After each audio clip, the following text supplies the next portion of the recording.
Dude, thank you for coming on, bro. Thanks. I appreciate this. I appreciate the little impromptu little cocktail we got going here. Yeah. This is not milk. This is actually orange juice and tequila. Oh my! I don't know how to blend it. Yeah, the so DJI mic's probably fucking picking that thing up. Let's just see how it is. Okay, all right, that's pretty good, dude. It's just a screwdriver, bro. We have nowhere to put it, so we're putting it on the floor. Putting it on the floor, just disappearing. No cockroaches get in there. Oh my God. Cockroaches. Worry about that. So, I mean, you know, you started. Yeah, if you eat all those, dude, they're like just disappearing. Okay. So I wanted to know first, just to start things off. You know, you're a photographer. Dude, I wasn't even laughing. That was you, bro. All right, I'm good.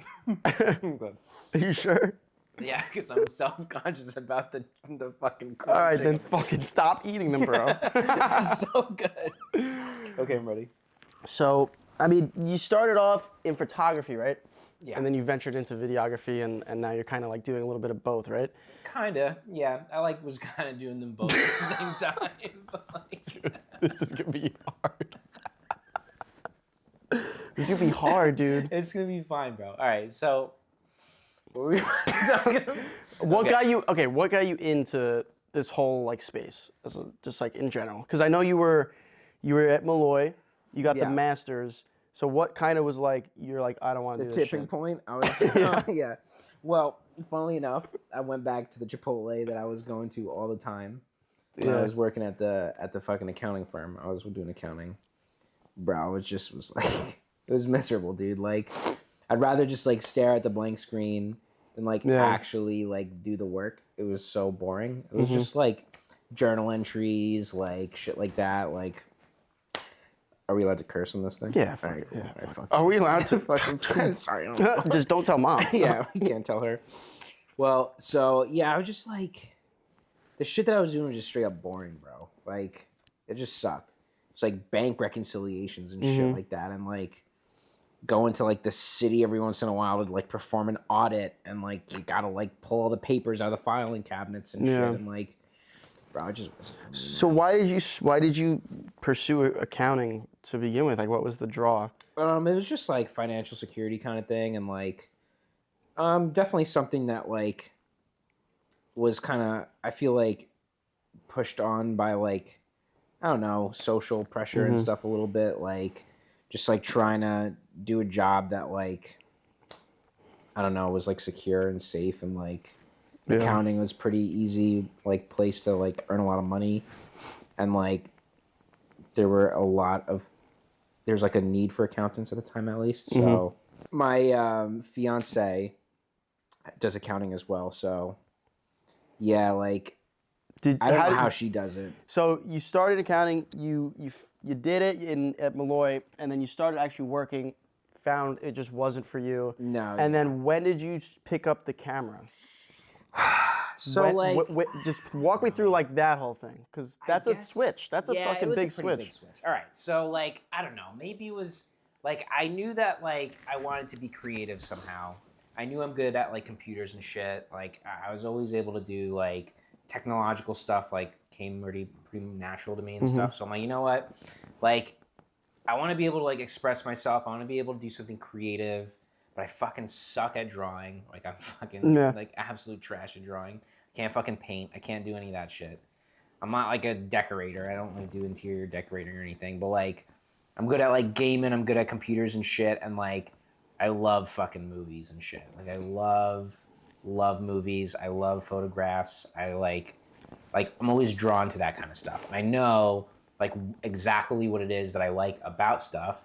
And I'm able to like replicate that easily, like in my opinion. So I can like see like what it is. I can identify what it is I like about things, whether it's like emotion, like the quality of like the shot, like the composition, all that stuff. Like I get that stuff.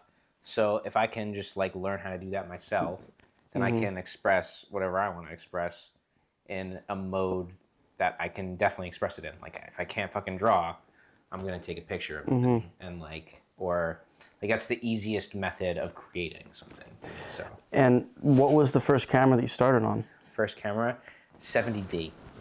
A Canon Wow. 70D. So, funny enough, I actually started on Canon too. Yeah? But was it 70D too? What was it?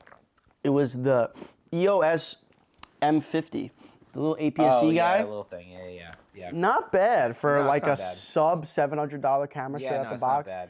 Comes with a creator kit. It's got the I think it's like a 50 to 45. Obviously not like the sharpest thing in the world. Yeah. But video, it just was kind of like not doing it. The No. photos are sharp though. That's you know what I good. mean? And It's I a feel small like camera too. It's like it's like easy to use. yeah, exactly. And as a beginner, I feel like you need something that you're gonna want to use. Yeah. So from the 70D, what were you doing with it at first? So, okay. Let me backtrack even more. Okay. I guess, Yeah, go ahead. So like I knew I could do that stuff, right? Like I wanted to do some kind of creative thing. And at the same time too, my buddy and I were trying to make a YouTube channel. So we were trying to take like all the stuff that we learned from like business, everything like that, like and try to put that into like a creative form and then like figure out if there's like some kind of formula that we could make to like make it big on YouTube or something, right? So we actually started out like recording these like these funniest things in the world. I gotta find them and send them to you.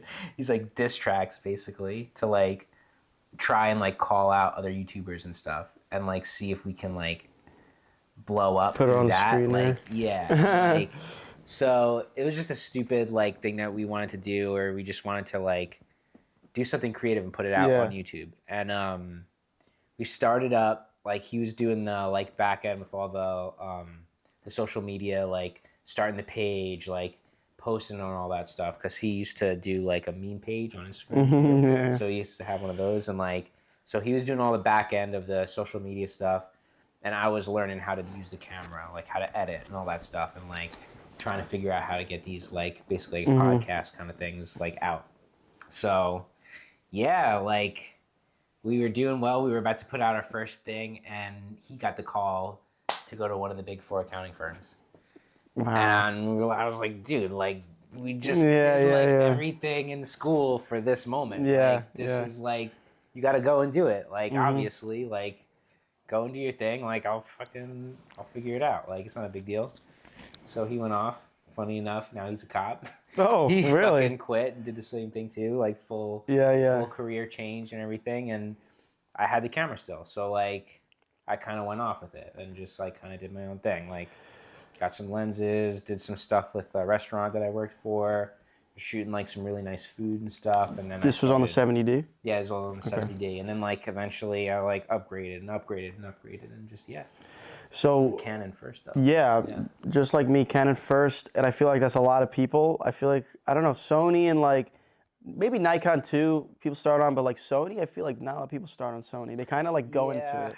Yeah, I think, so at the time for me, like, my big inspirations were like Peter McKinnon and stuff like that. So like I was watching Peter McKinnon when like he had like, I don't know, his first 3 videos out and shit. So like, I was like kind of growing through him and like Maddie and all them and stuff like that.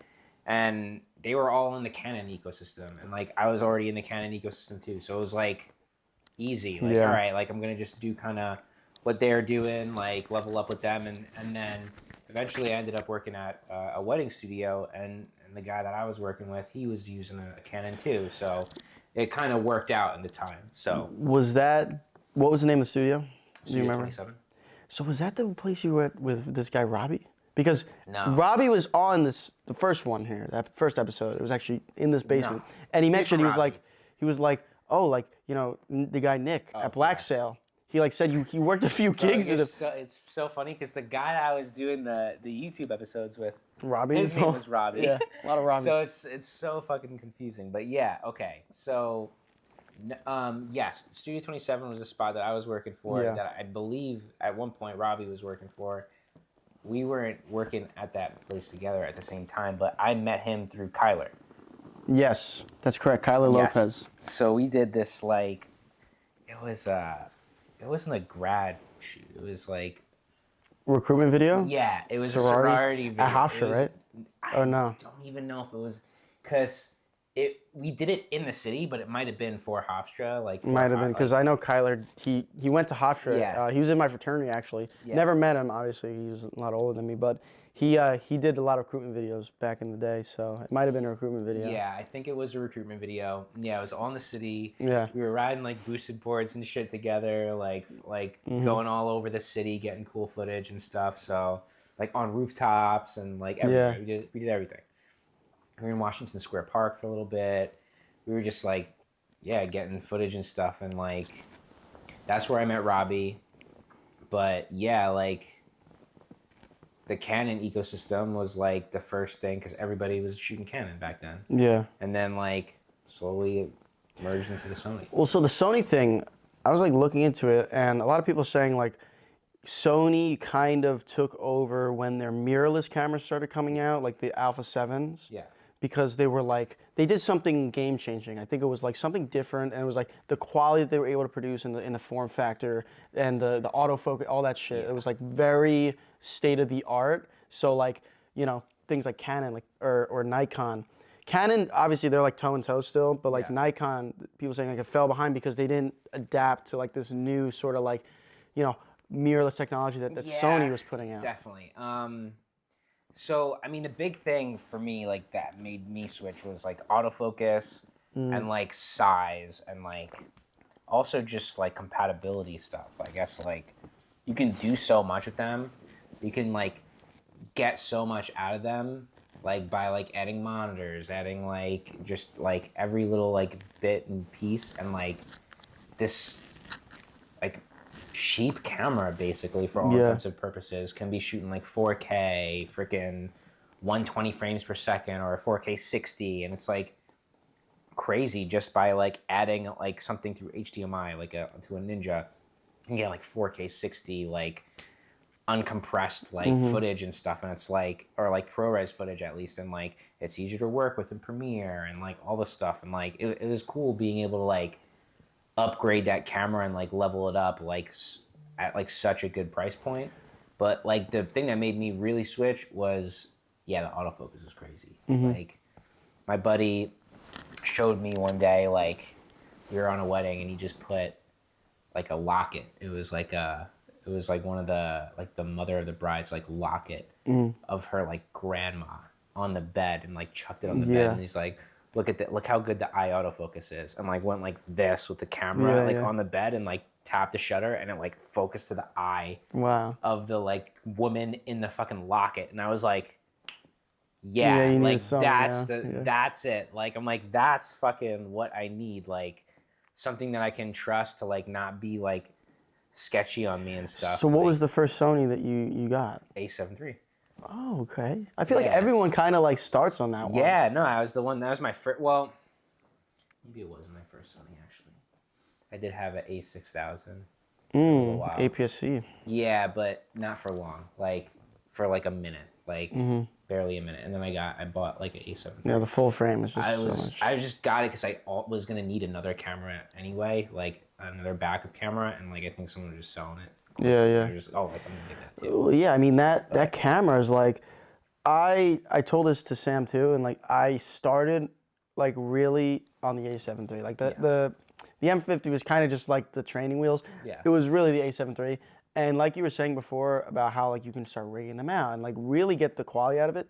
The A7 III, like people ask like, yo, like, you know, like they see it rigged out and stuff. They're like, oh, like what camera's that? And like they'll see the footage and like, yo, that footage is like really good, because like I record to the Ninja, and like you get a little better like, you know, quality out of it. So it's really like the potential is like the kinetic energy inside of it. It's like the potential energy of each like Sony camera is like so much more than people think. Yeah, dude, you it's know? like fucking, now you can buy like an A7 III for like, I don't know what, like $700. Like, yeah, but you know what? like... People like, I've seen people complain about pricing. I'm like, dude, cameras are expensive, dude. Like you're not gonna get something for like $100, dude. No, There's dude. nothing out there. My one buddy Dennis used to say, cheap is expensive.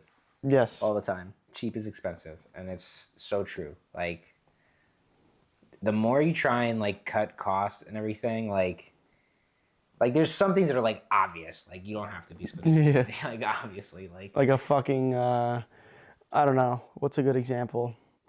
Maybe like tripod. Like obviously tripods I are, mean, but like there's like something really expensive tripods that really are like expensive. Or, not like, even needed. just like a fucking matte box, dude. Like, Yeah, come on, yeah. bro. Like, I don't need like a bright tangerine matte box. That thing's like, I don't know, like ridiculous. Dude, you have the expensive. Polar Pro. That thing's expensive, bro. Yeah, but like comparatively to like Yeah, a I bright guess. tangerine, it's like I've never even heard of that nothing, brand. bro. It's like some Gucci shit. It's crazy. The price jump is like fucking nuts. It's like $5 grand. I or thought some Polar shit. Pro was like the top dogs, like the NDs, the CPLs, like the filtration. No, dude, there's like more. It's like a black hole. Really? Dude. If you think that you found the most expensive thing, like you haven't even scratched the surface. Like, it's just infinite. This shit is infinite. And it's crazy what you can get out of something at like this consumer level. Like, that's the crazy part. I mean, bro, people are shooting fucking Netflix movies with the FX3s, dude. Yeah. That's like kind of wild, dude. I know. Though the Creator movie, the film about the AI and shit, was all FX3. Bro. The whole thing on a gimbal, on a RS3. Bro, that's pretty lit. Yes. Like, yeah, like, all right, I'm sure they like fucked around with lenses and stuff Cinema like that. glass, And, like, whatever, yeah. but like, at the end of the day, it was fucking like basically Yeah. dude. Like, come on. The DP said, like, they asked, oh, well, you know, why'd you pick the FX3 over like an RE or something? He's like, dude, it's just so easy to use and so small. He's like, dude, because they're like running in like these like fields of like moss and like, you know, swamps and shit. Yeah. And they just got the FX3 going through, dude. You know, that, like, bro, you break the FX3, you break the FX3. It's like, whatever. Yeah, I bro, mean, like, obviously for like me, $4,000, you know, but dude, like for a movie, when you're in a fucking movie set, dude, like, millions of it's not even a dollars. big deal. Yeah, Like, no, you you're get, right. like, this is the cheapest part of the set. That's the crazy thing. Well, Like, that's the S3, right? That's like, oh, that's the 4. This is A7 IV. Yeah, So those are the two cameras you have, the S3 and the 4. Yeah. I wanted to know why that combo for what you're Why? doing. Yeah. So when I started like switching fully to Sony, I was still doing photos a lot too. So I needed something that had a little bit more resolution, a little bit more megapixel count. So for photos, so this kind of covered that, and like it's still able to do video. Yes. Fine. So like, I just Is it true that there's a crop on the 4K 60 for the 4? Yeah. How significant is it? I don't. Yeah, use you're not 4K really. 60. Yeah, It's exactly. Like this ends up being like my handheld camera. Yeah. Basically, which is perfect because like, essentially like it's everything in 24 all the time. Yes. Shoot everything in 24 frames or 30 frames all the time in this. And then like it has great active image stabilization, just like the FX3 or the A7S III. Do they all use the same system, or are you not sure? Like on the steady shot, is it like Yeah, the it's all the same? same shit. Yeah. Because I know one of the main differences with the A7 III of this, they have like an active steady shot. Yes. now. So that has this too in it. So what is that compared to steady shot? That's So like steady heavier. shot, it's just like it's basically like 5-axis image stabilization plus like a little bit like with software and cropping and shit like that. So like all bundled into one, and that's why you get like a 1% crop on it or 10% crop. Do you prefer active or steady? Like Active. Active. Yeah. Well, it depends on what I'm doing. Like, People say it's too much, the active. I mean, sure. Like, Yeah, you know, yeah, like, yeah. It all like depends. it so depends on like what it is you're doing. Like, bro, like I was filming something for my buddy Jesse. It was like a crazy thing at the airport. It was at Delta Terminal 6. They're rebuilding the new Delta thing, and like, some like politician came. I forget. I think it's Argo. It's Hochul.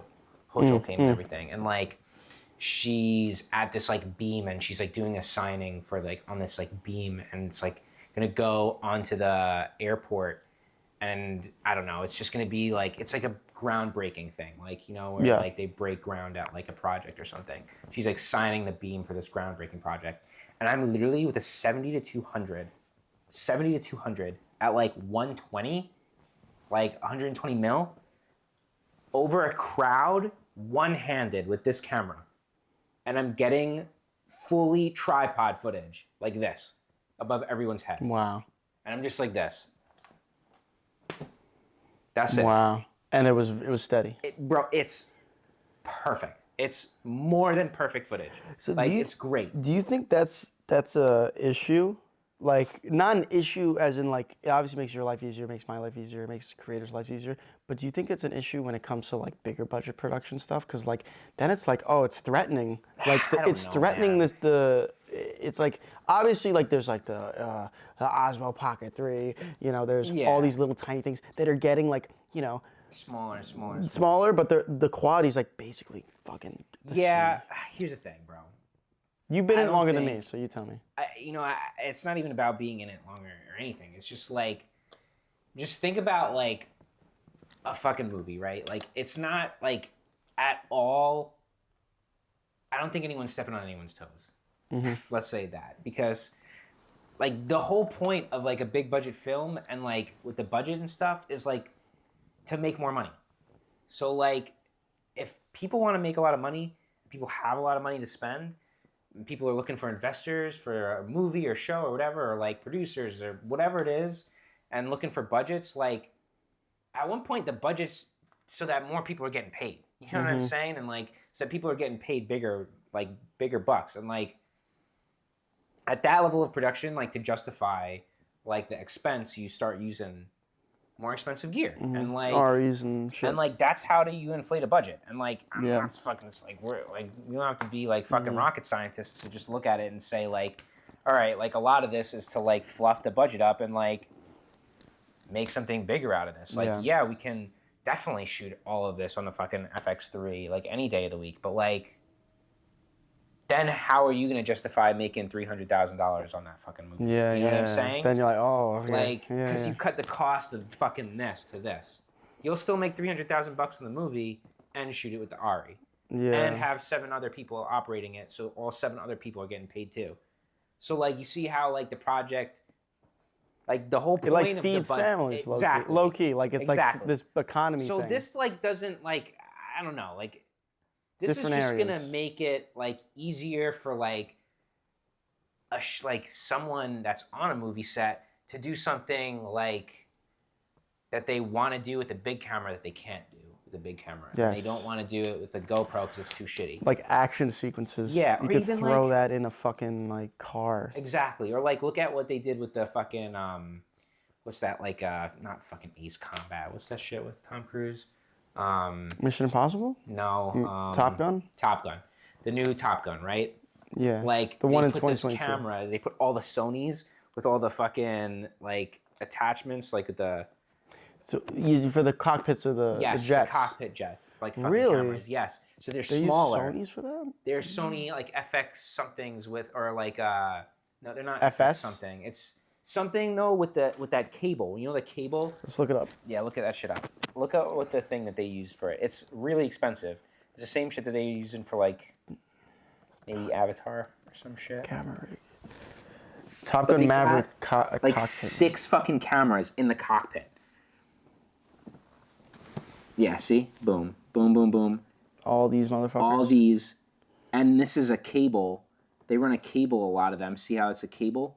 And that goes to like a Yeah. brain somewhere. And like, It's getting all those angles. yeah. Oh, I see it's a Sony, but what the fuck is that thing? It's like a Venice or box. some shit. It's a fucking Sony Venice or something. Or Burano. Yeah, The Burano's yeah. a smaller end one, but I mean, it's still fucking great. Yeah, there's like 5 cameras. Bro, exactly. So like, they're just shrinking this shit into smaller and smaller things. That looks so lit. They wouldn't have been able to put a fucking Ari in that cockpit. Like, Yeah. they wouldn't have been able to do it. You know what I'm saying?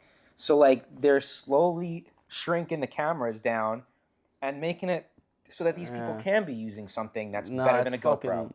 That's fucking sick, dude. Yeah. Like, I just love seeing Sonys in, Yeah, in the dude, big fucking budget. natural in the wild, big bro. budget, they're like, all right. I mean, dude, look at fucking, like, Drive to Survive, bro. Like on Netflix. Like, I know you're not, like, the biggest F1 fan, but, like, it's an amazing show, really high-quality show. It's all shot on, like, fucking FX6s, dude. Like, Yeah. all on FX6s. FX is a great camera. Yeah, dude, It's it's like fucking king of just docs. like shoulder cam, basically. Yeah. Like, it's incredible. So that's the thing, dude, because like because I was looking at the FX6. I told you guys. Yeah. And I was like, all right, like realistically, FX3, FX6. For those who don't know, I was on an A7 III.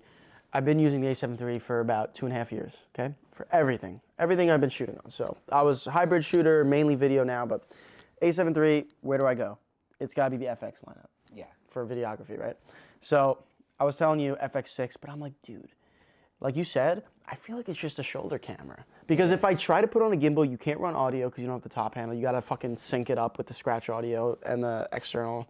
Like if I have it on the ring, the tilt-a-ring, I can't put the top handle on. It's gonna fucking, it's not gonna clear. No. So like, I can't run audio. I can't look at the settings of the camera. It's just big. It's just bigger. Bro, you can't see. You have to have the monitor to see what your settings are. So how the fuck, when it's flown on the gimbal, there's no monitor attached to it.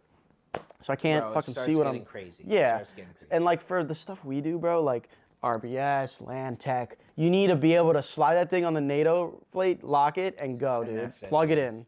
That's where all this comes down to and boils down to is like, how much time do you have? Like, and like, how run and gun are you? And like, at the end of the day, like, we'll be able to get away with making a sick fucking thing on an FX3 anyway. Like, it doesn't have to be on a fucking FX6. Well, they have the same sensor. Yeah, so, and then on top of that, like, really the only thing that you're, like, looking at with the FX6, here's the difference.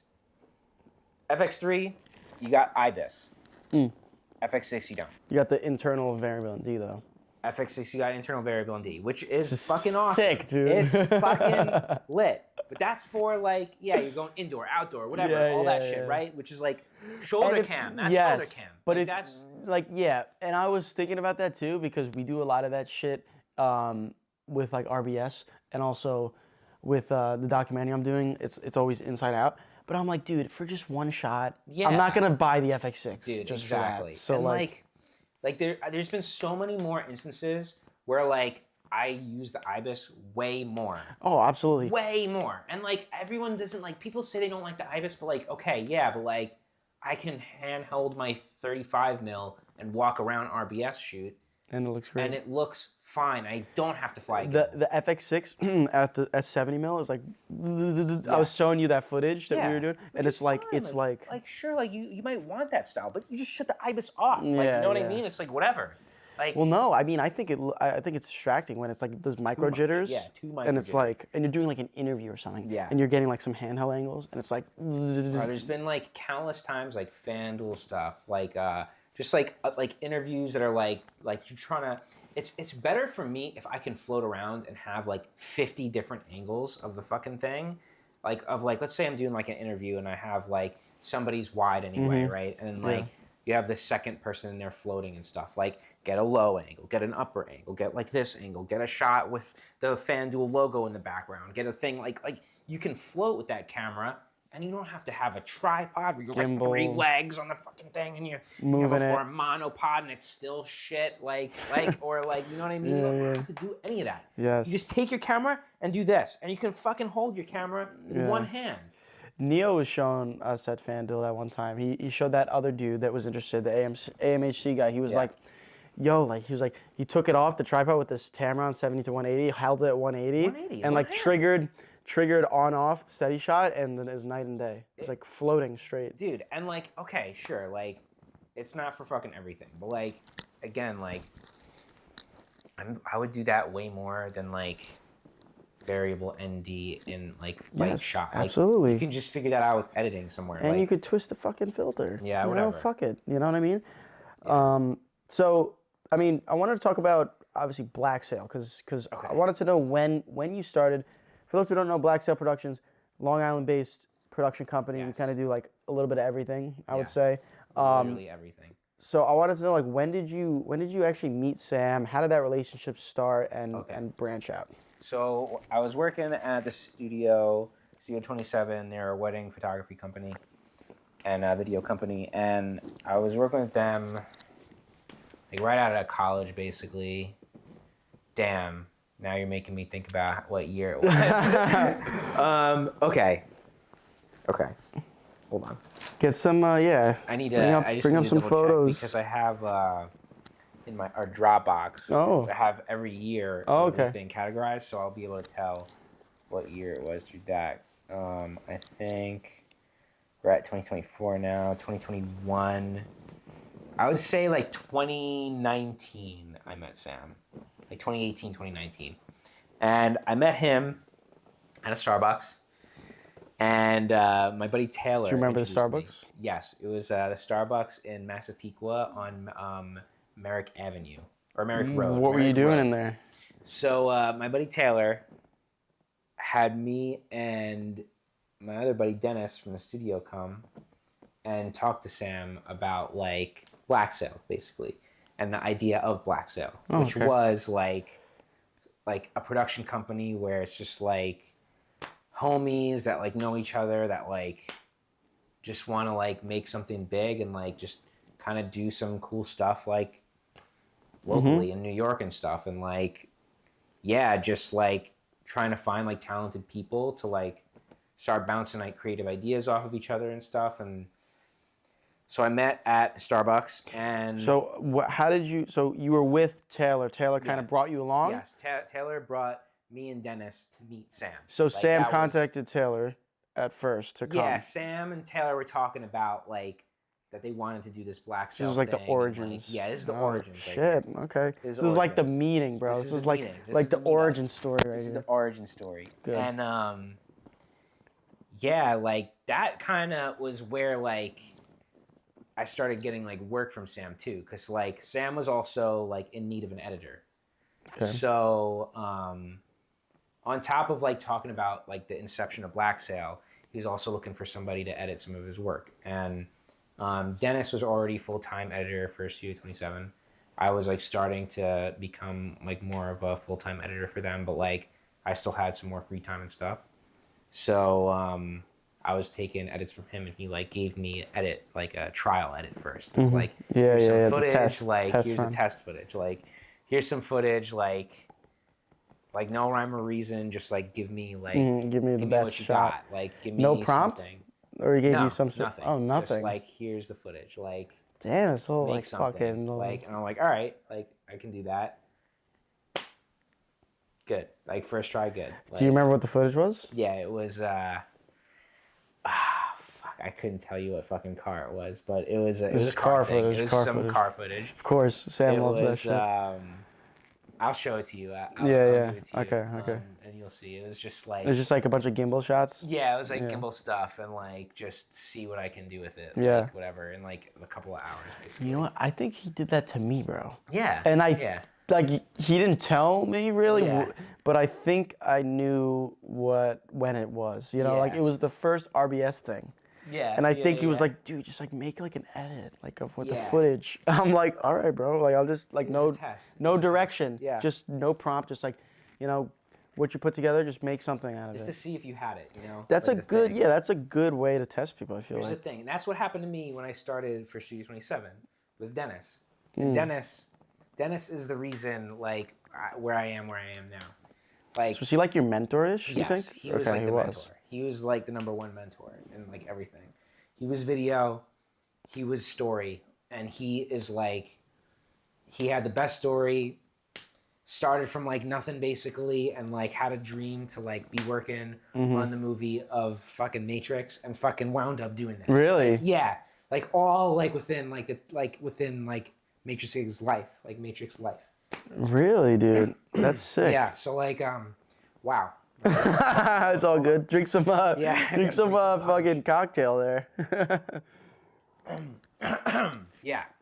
So Dennis, man, you got to meet Dennis, because I think I have to now. Yeah, I hear a lot about him. Dennis, like, it's hard to like get in contact with him now, but like, he's like, he works for fucking like Lionsgate and shit, and he's like doing like. Is this the guy that edits the trailers? Yes. This is the trailer. So this is the guy that I met, and he gave me the test too. He made me do the test. What did he make you do? He gave me footage for a wedding, and he's like 8 hours. Like, you have 8 hours. Like, give me what you got in 8 hours, and I want to see if you have the thing like that I'm looking for. And that was what it was. So what's the pressure like for that? Like, how do you feel? I was fucking hyped, dude. I was so hyped because I'm like, dude, like, I know what I'm looking for. Like, I know what it is. Like, I know the thing. Like, I know the emotion thing that they're looking for. Like, I know how to cut stuff. Like, I know that. Like, so, like, I could do this. Like, I knew I can do this. And it was just, like, the pressure for me was, like, how do I do this in, like, fucking 8 hours? Like, what's the crazy part? Because it's, like, you have so many ideas and, like, so much, like, you can do with it.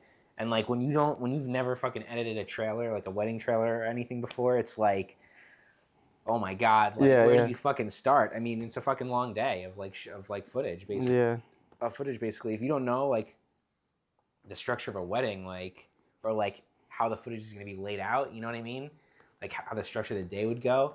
Like you're just like blindly sifting through footage, yeah. which like was me the first time I was doing the fucking wedding edit. I had no idea. Like I barely knew. Like I knew like, oh, like you have a ceremony and there's like a reception and it's fun, but like unless you're like working weddings, you don't like really know like the structure of it, right? So like yeah, like just that was like interesting, like getting the footage and being like, fuck, like okay, like I gotta figure out like a plan of action in 8 hours and like execute it. Yeah. And it's got to be 2 songs, so like 2 full songs worth. Like that's like 6 minutes. Like if you're good, it's like an hour. Like like a minute, I guess. But it's still a lot of like, pressure. So yeah, like especially at first, you know. So that was. I only made it halfway through in that edit too. So I only made it through the first song. Yeah. I mean, he just wanted to know like in 8 hours. Like it wasn't about like how good, like how like complete it was. It was just like the style, was the elements of it like inside of it is like, did it actually elicit any emotion? Did it like, was it impactful? Was it epic? Like was it something like?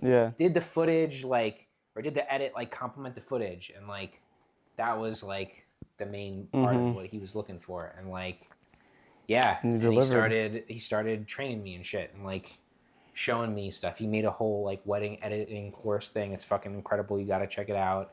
We'll fucking link the thing to the description because it's freaking sick.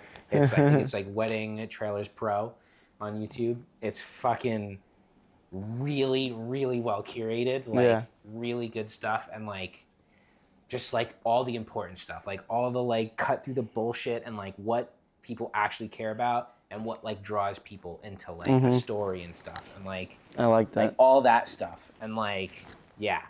Black so obviously you're working with a crew a lot of the times. Yeah. So small crew. Yeah, but you think like what do you find most enjoyable about working with a crew versus working alone? Working alone, man, sucks, dude. Like it fucking I mean it's fine. Like I can do it, like it's not a big deal. It's just like boring. Like I like to like fuck around with like my friends. Like half of this fucking shit is that like we can be ourselves and like we're not doing a normal job like where we have to be like all buttoned up. You crack some fucking, jokes on set. Yeah, you can crack some jokes. You do a lot, man. Yeah, it's good. Funny. You're good with it. Like I don't know. I just try and like keep it light and stuff and like when people are calling us like it's gonna be a good day. Like whatever they're doing is like they're doing something that they're not normally doing too. You know what I'm saying? Yeah. So like I don't know, like we get to be as funny as we set the tone to be. Like Landtech is very like, you know, what they were doing is not normal. That's like a fucking huge project and we're there too. And we're like exactly. You know? So like we get to make like that fun for them too. So like I don't know, like if you bring a good energy and stuff, like I know Neo's like a big proponent of like energy and stuff. And, I think everyone's got their own thing. Yeah, 100%. Like personality, and I realized that, and I asked Sam actually on the podcast as well. I was like, you know, what do you look for in like people at Black Sail? Because like you know he's fucking different people. Different people. We definitely have different people. Yeah, we have some great jokes. But yeah, I really think everyone's got their own little thing, and it's good. Yeah. And I could see because you know we mesh very well together. You know, me, you, Sam. Pick up the slack where everyone's fucking like. Yeah. You know, like it's really a good thing, and you need that in this space when you're fucking working so many hours, you're rigging up lights, you're rigging up the camera, you're fucking running through edits. It's like so much. It's so whack doing that all like alone. Like it really is. I thought I could have done. I thought, bro, before fucking Black Sail, I was like, I don't need anyone's help. Like I could be a videographer and like you know. But it's like, dude, but it's like, dude, when I came like to you guys and like fucking you guys, every shoot was like a new learning thing. And I was like, yo, there's so much more to this that I didn't even fucking know. Dude. Like layers, bro. Like, dude, we have fucking tubes, aperture. Like I don't even know what the fuck these lights were before this. Dude. You know, the tubes are clutch as fuck for the hair light. Hell yeah. This is clutch because it doesn't fucking shit out like the RC60B midway through.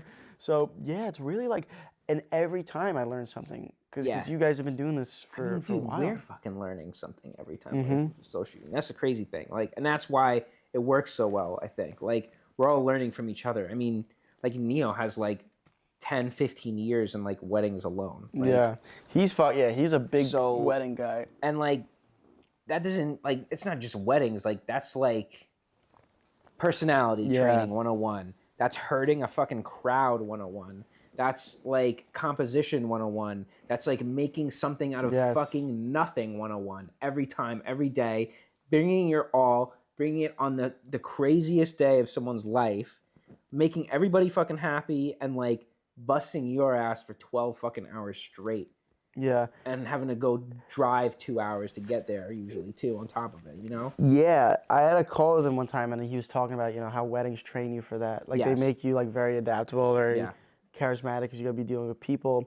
And even with like the grad shoots that I do, I don't like them, but I know it's good experience with clients because like obviously when you get on set, right? And it's like the first time you're with this client, there's a little bit of ice. Yeah. You got to break it, you got to crack a joke and stuff. And I see you guys do it too. So I started like thinking like you guys now on set where like I'm like, all right, where's a good opportunity to like break the ice and like just fucking crack a joke on like a photo shoot that like I don't know any of these people. Yeah. And it's like, bro, I got to make this fun for me too. And like when they're more comfortable, it shows up in the footage. Exactly. And the photos, they look more comfortable. Yeah, 100%. And you get better content, everyone's happier. Yes. You know what I mean? 100%.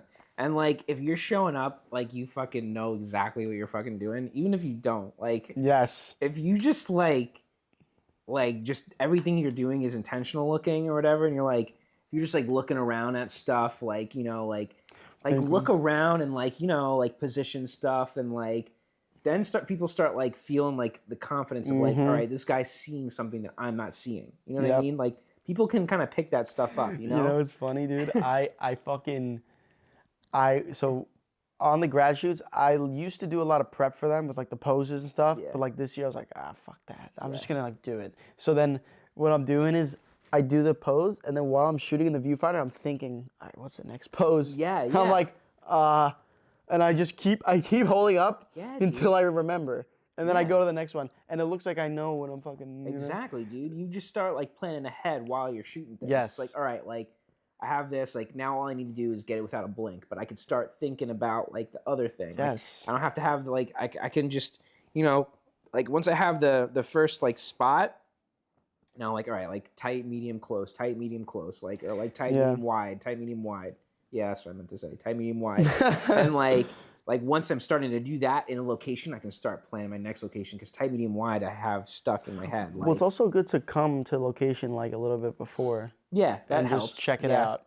Mentally note, like see where the lighting is and 150%. I mean, but like the weddings help you like do that because you never know what you're walking into. You got to just fucking do it. You never know what you're walking into. Like it's crunch time now. And it always is crunch time. It's always crunch time.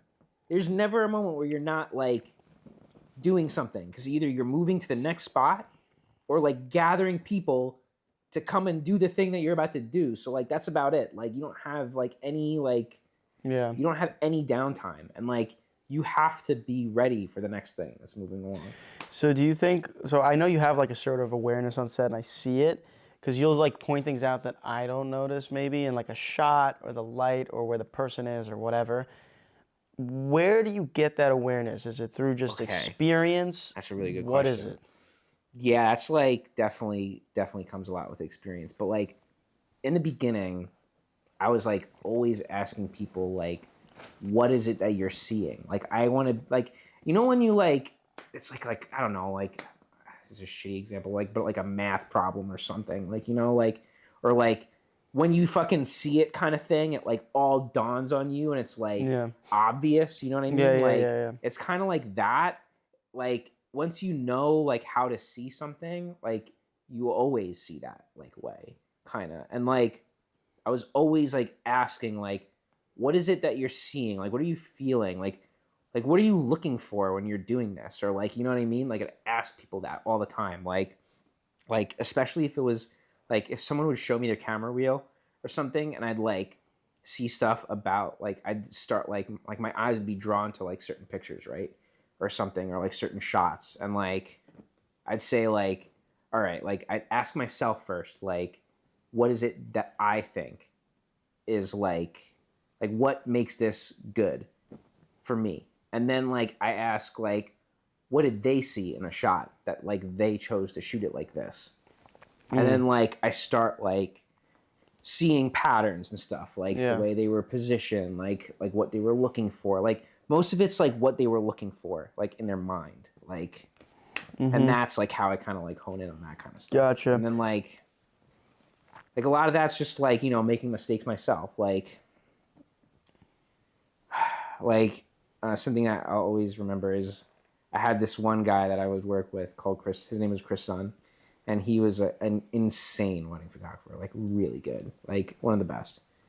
And like he just has like awesome composition and stuff. And like I loved like working with this guy, and people would always tell me like these like horror stories about working with Chris Sun, because they would get like murdered by this guy. Like you just like shit all over them like all day basically. And I never had a bad experience with Chris Sun. But like I think I was always like willing to like listen and like learn or something, and like I didn't feel like I was like above anyone. I just like wanted to like fucking work hard, you know? Like I just wanted to like suck out all that fucking info dry, bro. Like, dude, I feel the same fucking way with you guys. Yeah, dude. Because I'm always asking like fucking questions, bro. I fucking pray for questions, bro. Like just fucking maybe shit that doesn't really even matter too much, dude. but it's like I want to know. Yeah. Like I want to know about like, you know, what's that cable? Yes. What's that cable for? Yeah, why? Like, why do you have it like that? Like, bro, at FanDuel, when I was it was your angle. I was looking at your rig, and like, I was like, you know, show me like what false color is, because I never knew what it was, and you were just showing it to me, and I was like, wow, like that's fucking like I didn't even know that, and like it's fucking a thing, dude. You need that level of curiosity. Yeah, and 100%. And awareness to be like, you know, you can always take away something from something. Yes. Oh, 150%. 150%.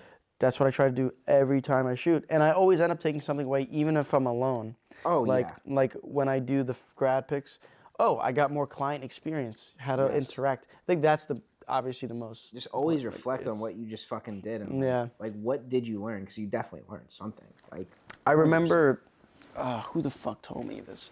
Someone said like you should take jobs that even aren't normally like your pay grade. Yeah. Just to take them and get like the, you know, reps. Yeah, of so course, to speak, bro.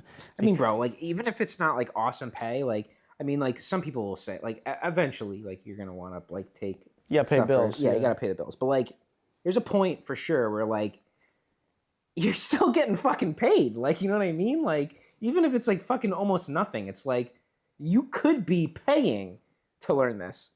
Like that's the crazy part. Like you could go to school to be learning some of this shit, and like you're still getting paid and like learning shit, and it's like stuff like client interaction and stuff, which like you're not learning in school. Like you're not learning that stuff. Yes. Like Like or like just like that like on set shit, like those little things, like or like how to look for things, like stuff like that. Like and all that stuff like comes by just like going and fucking doing it. Like, I wholeheartedly agree. There's always something to take away, and if it feels like hard, it's like, okay, you know, there's some value can be taken out of this, and now I'm better. At the end of the day, you're better. You're 1% better. 1% better. If it's difficult, there's probably a good reason. You know what I mean? It's probably because there's like either it's just fucking impossible, or there's like a good payout. Like it's a good challenge to also, like you were saying, like, you know, with weddings, you know, you crunch time. You just got to figure it out. Yeah. Figure it out. Light the subject. Figure it out. You know, with what you got. So, yeah, I like that. I like lighting stuff with the sun because it's always moving. Yeah. And you have to fucking figure shit out. And like there's buildings and trees. And ahead of time too, and like all that shit. Yeah. You start seeing it go down. Like, you know how much time you got. You know. I'll have like grad shoots back to back, and like the sun will fucking start getting down, and then it's like the buildings are covering the sunlight, and it's like, fuck, dude. It's like all flat, this area now. I'm like, shit, you know? You gotta fucking change it up. So then I kind of plan spots based on the time of day now, because I see how the sun is. And I didn't see that type of, like, almost perspective yes. before you guys. Yeah, and that's the kind of stuff. So like, I'm gonna go back to this. So this guy Chris Sun, Chris I Sun, hand him a my legend. fucking camera, and I tell him to like look through my photos, and they were good. Like I know they were pretty good. Yeah. Like they weren't bad, but he literally has my camera for 15 seconds basically, and he already found like something like blatantly glaring and obvious. What was it? Turns the fucking camera around and just starts spinning the dial, bro. And you can see horizon shift on all my photos. The photos are fine, but they're all like crooked next to each other. And when you look at them in a fucking spin, it's like obvious how like reframing and like how I'm not like paying attention to like the level and like yeah, I'm paying attention to the composition, like the composition's right, but they're not all perfectly straight and stuff like that. But can't you just do that in Lightroom? Sure, but like it's another step. All right, so then like you wanted to do that on video, right? Yeah, you can't. I mean, you can, but like now you're sacrificing 10% of your image. Yeah. Because you're cropping in, and like you fucking got this for the 4K and the crisp ass fucking details, and like so you can crop too, but like it looks way better when it's like fucking clean, like no crop, right? Like obviously avoid crop as much as you can. Exactly. So like if I'm doing that with photos, like I'm probably doing that with video too, and like it's like little attention to those details, and just that alone, I was like, okay, I need to focus more on the level of my photos and like on the lines and like the straightness of certain lines, and like that opened my mind so much so that like now you flick through my camera roll, bro, straight. It's all straight. Like if there isn't one straight, it's gone. You have that like that one like click, and it's like all right, like that one incident with you know Chris Sun. Now it's changed. That's it forever. That's now I don't now my hand knows what level is now too. Fuck yeah. So like I can be like here, and you'll make that mental note to switch it. That it's that what like I know what's level now, and like I don't have to be just like I'm not like just throwing my hand up and guessing now. Like I'm nailing it like every time now, and like that's something that like just that was a little practice, but being able to see that first and like understand that, and now. On top of that, now when I am using like a little Dutch angle, like it's intentional, and like I'm looking at like so like when I get those like clean like flat shots and level shots, now I'm like, all right, like what happens when I like accentuate the lines when I tilt it this way? Because like now the angle starts going into a certain line, and you start seeing other lines and stuff, and it's like, okay, like this is starting to get more interesting, like, and that's where style comes out a little bit, and like.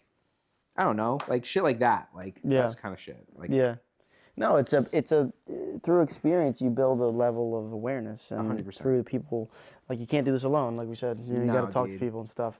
So it's good. And whenever you start feeling like like that you got this, like ask someone else if you got it. Yeah. Because like you'll get humbled pretty quick, or like someone will say something, bro. Like someone will just say something small, like. Oh, like I didn't really like this, or like, or something like, or like, oh, like I noticed you did this, and then you start fucking seeing way more issues with your own stuff, and like, that's good honestly. It's good to see issues. People think it's bad. It's good. No, you wanna like being able to look for everything, and like being able to like tear your own shit apart. Like absolutely. It's important. So. We talked briefly before about the drones that are going on fucking drones, in New Jersey, New York, basically all of New England right now. There's a lot of speculations around what drones they are. Are they DJI drones? Yeah. Who's flying them? Bro. We got FPVs up there. Who knows, dude?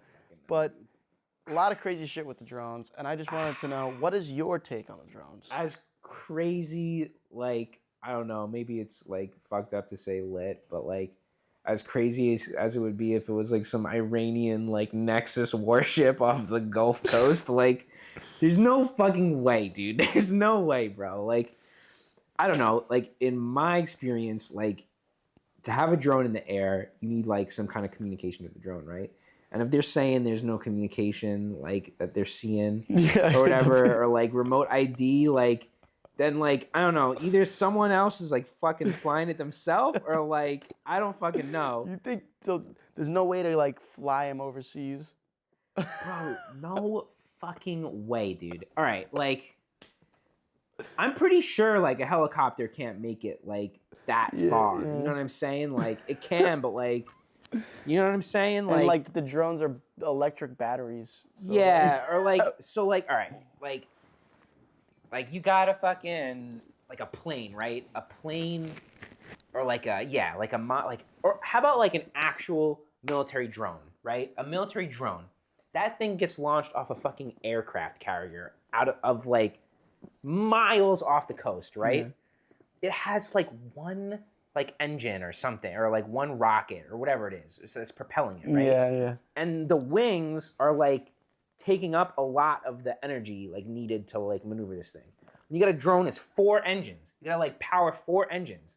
Like Yeah, the propeller. like the plane, like the wings are doing mad work. Like so you can be efficient with like the energy. So these drones, you're saying they have to be landing somewhere to be recharged and brought back up in the air. Or whatever it is. So like, there's no way it's going to something off like the coast. Like, there's no fucking shot. So how does no one know what the fuck is going on though? That's my question. It's I don't know. It's like, did DJI step in and start talking? I almost think that like it's just a bunch of idiots out there thinking that they're seeing shit that they're not fucking like.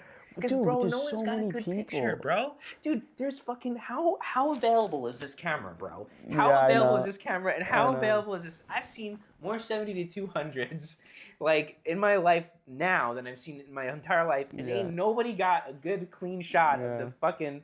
Dude, come on, like, give me something, people, like. It's fucking. Hopefully we find out. I've been carrying a lens, like a long lens, and a camera. Really? Just I'm like, if I fucking see this, I will be the man that gets a clean shot of it, bro. Clean fucking no noise. 12,800 ISO, like fucking perfect log. Like make an edit of it. Yeah, dude. I could be that guy. Like I know I could be that guy. You could be the. Video sent by Nicholas Calabro. I gotta like start like going out in Jersey. You gotta start camping out and fucking. Which I don't want to do. I don't want to be in Jersey, bro. Yeah, it's strange, man. They gotta be DJI drones because that's like the basically like all of drones, right? Like I don't know, like then there'd be remote ID and they'd just be able to tell like what was up there. Like it would just be like, oh, like that was this drone at this time. And who was controlling it? Yeah, like it would be that simple and like who it was sent by. But like. That was why I'm starting to think like it's just like a bunch of people that like either A like don't know what they're talking about, or like there's like a couple of people that are fucking around and like that's somehow getting to like Congress people and they're like it's big, starting it's on the news, the headliners, and like because like I don't know, it seems like the military doesn't see these things and I'm like I don't know, bro. My TikTok For You page was all about this. Bro, I launched a drone on like. Every time I launch a drone somewhere that I shouldn't be launching a drone, security finds me instantly. Like, all the time. All the time. Yeah. Like, whether it's...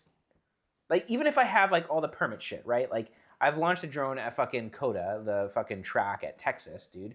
Like I've launched drones, like at a bunch of different tracks, a bunch of different, like, weird places that I've had to get authorization and stuff. Yeah. And, like, every time, without fail... someone shows up and like stops me. Yeah. When we were at the fucking the ski thing, like when we were at the thing, like someone stopped us just for doing like some donuts, but like people were looking around at like, yeah, dude, and like, dude, that guy was pissed. People find you for all this shit, so like, there's no way the military didn't catch some drones. So like that's what I'm saying. Like, you're right. I don't know, like, did these people really actually see some drones, or is this like some bullshit? Like, I don't know. I don't know, like, bro. I just hope we fucking find out what the fuck it is, because I'm sick of hearing it on the fucking news. I'm sick of hearing it on my For You page. I'm just sick of, like, hearing how there's no answer yet. Like, that's the crazy thing. People get fucking, like there was a whole, like, hearing, or whatever, I don't know what you even call that, but, like, there was a thing where, like, people were being questioned in court. And like no one would be able to do it. I don't know. Like we don't know. Dude, like I don't know. I don't get it. I don't know. I think it might be bullshit right now. It would be crazy if there was something. Like I want to know. Hopefully the episode gets out before we get attacked. Yeah, before we actually die. We all fucking die. Oh my god, dude. Fucking hilarious. Dude, yeah. So, I mean, that's a good segue now because we talked about drones. I want to talk a little bit about equipment and gear specifically. So, I wanted to know, do you have like a piece of gear that's just like your own like hidden gem that like is super useful that like not a lot of people know about, and you're here to fucking just say it and share with the world? Like, what is that one piece of equipment you're like, yo, this thing is fucking saved my life, bro, and like is clutch. Damn, there's like a lot of fucking clutch things. I feel like, NATO rails. Yeah. NATO rails, like, have saved me so much time, like unrigging and re-rigging shit. Yeah, because you don't have to screw in a fucking thread and shit. Tools. I don't need any tools. I have one tool. I carry it with me everywhere. It's right here. This is a bottle opener from Berlin, dude. This is the greatest thing in the universe. This is the only tool I need for all my camera gear. and shit and everything. And I don't even need it with the NATO rails. Yeah, because it's just they just have the screw. All it is for the screw, and it's like has awesome torque on it, and it's fits every single quarter 20 screw. Yeah. By accident, and this comes with me everywhere. Damn. This is it. And like, yeah, I don't want to ever have to carry around a fucking Allen key I do use that a lot too, but like only for like really random shit. Yeah. Like for me to do my job fully and completely, I can work fully out of my one Pelican case, and this tool, and that's it. Like, I mean, that's the name of the game, is just streamlining everything, just making it easier to use. The NATO thing is now new to me with the FX3 because the cages for them are NATO, the top panel's NATO, so I've been starting to look at NATO shit. Yes. But I'm still like using the 3/8 RE mount for the monitor just because I'm used to it. Yeah. But yeah, I mean, I've seen like the fucking the bottom just slides into the fucking everything NATO is so nice. I mean, you can just like part everything out and then part it right back together in like seconds. And yeah, like, you just slide and tight. Yeah, I mean, it's probably that and like my Pelican case. Do you know what a Cineback is? Have you seen them? Cinebag? Cineback. Yes, the thing with the ports and everything. That's like makes your like camera. It's like $400. What do you think of that, bro? Because I was low key looking at it for the FX3, but it's like $300, bro. Dude, you have a fucking V mount like thing. But dude, in the FX3, the top panel XLR, it like connects with the Cineback. So it makes like an FX6. Cool, I guess. No, but it's nice. Bro, you see it? Did you see it like up close when you open the pictures and stuff, bro? That's just fucking 3D printed. We could probably make that right now. That's just 3D printed, and I don't know. I like in anything that we've ever shot, I don't need fucking 4 DTAP ports. For fucking anything, dude. It's a lot. For fucking anything. I need 1 DTAP port for my monitor, and the other one's a barrel. For the fucking camera. So like, what are we talking about here? Like, why do we need like 4 DTAP ports? You don't charge a USB-C?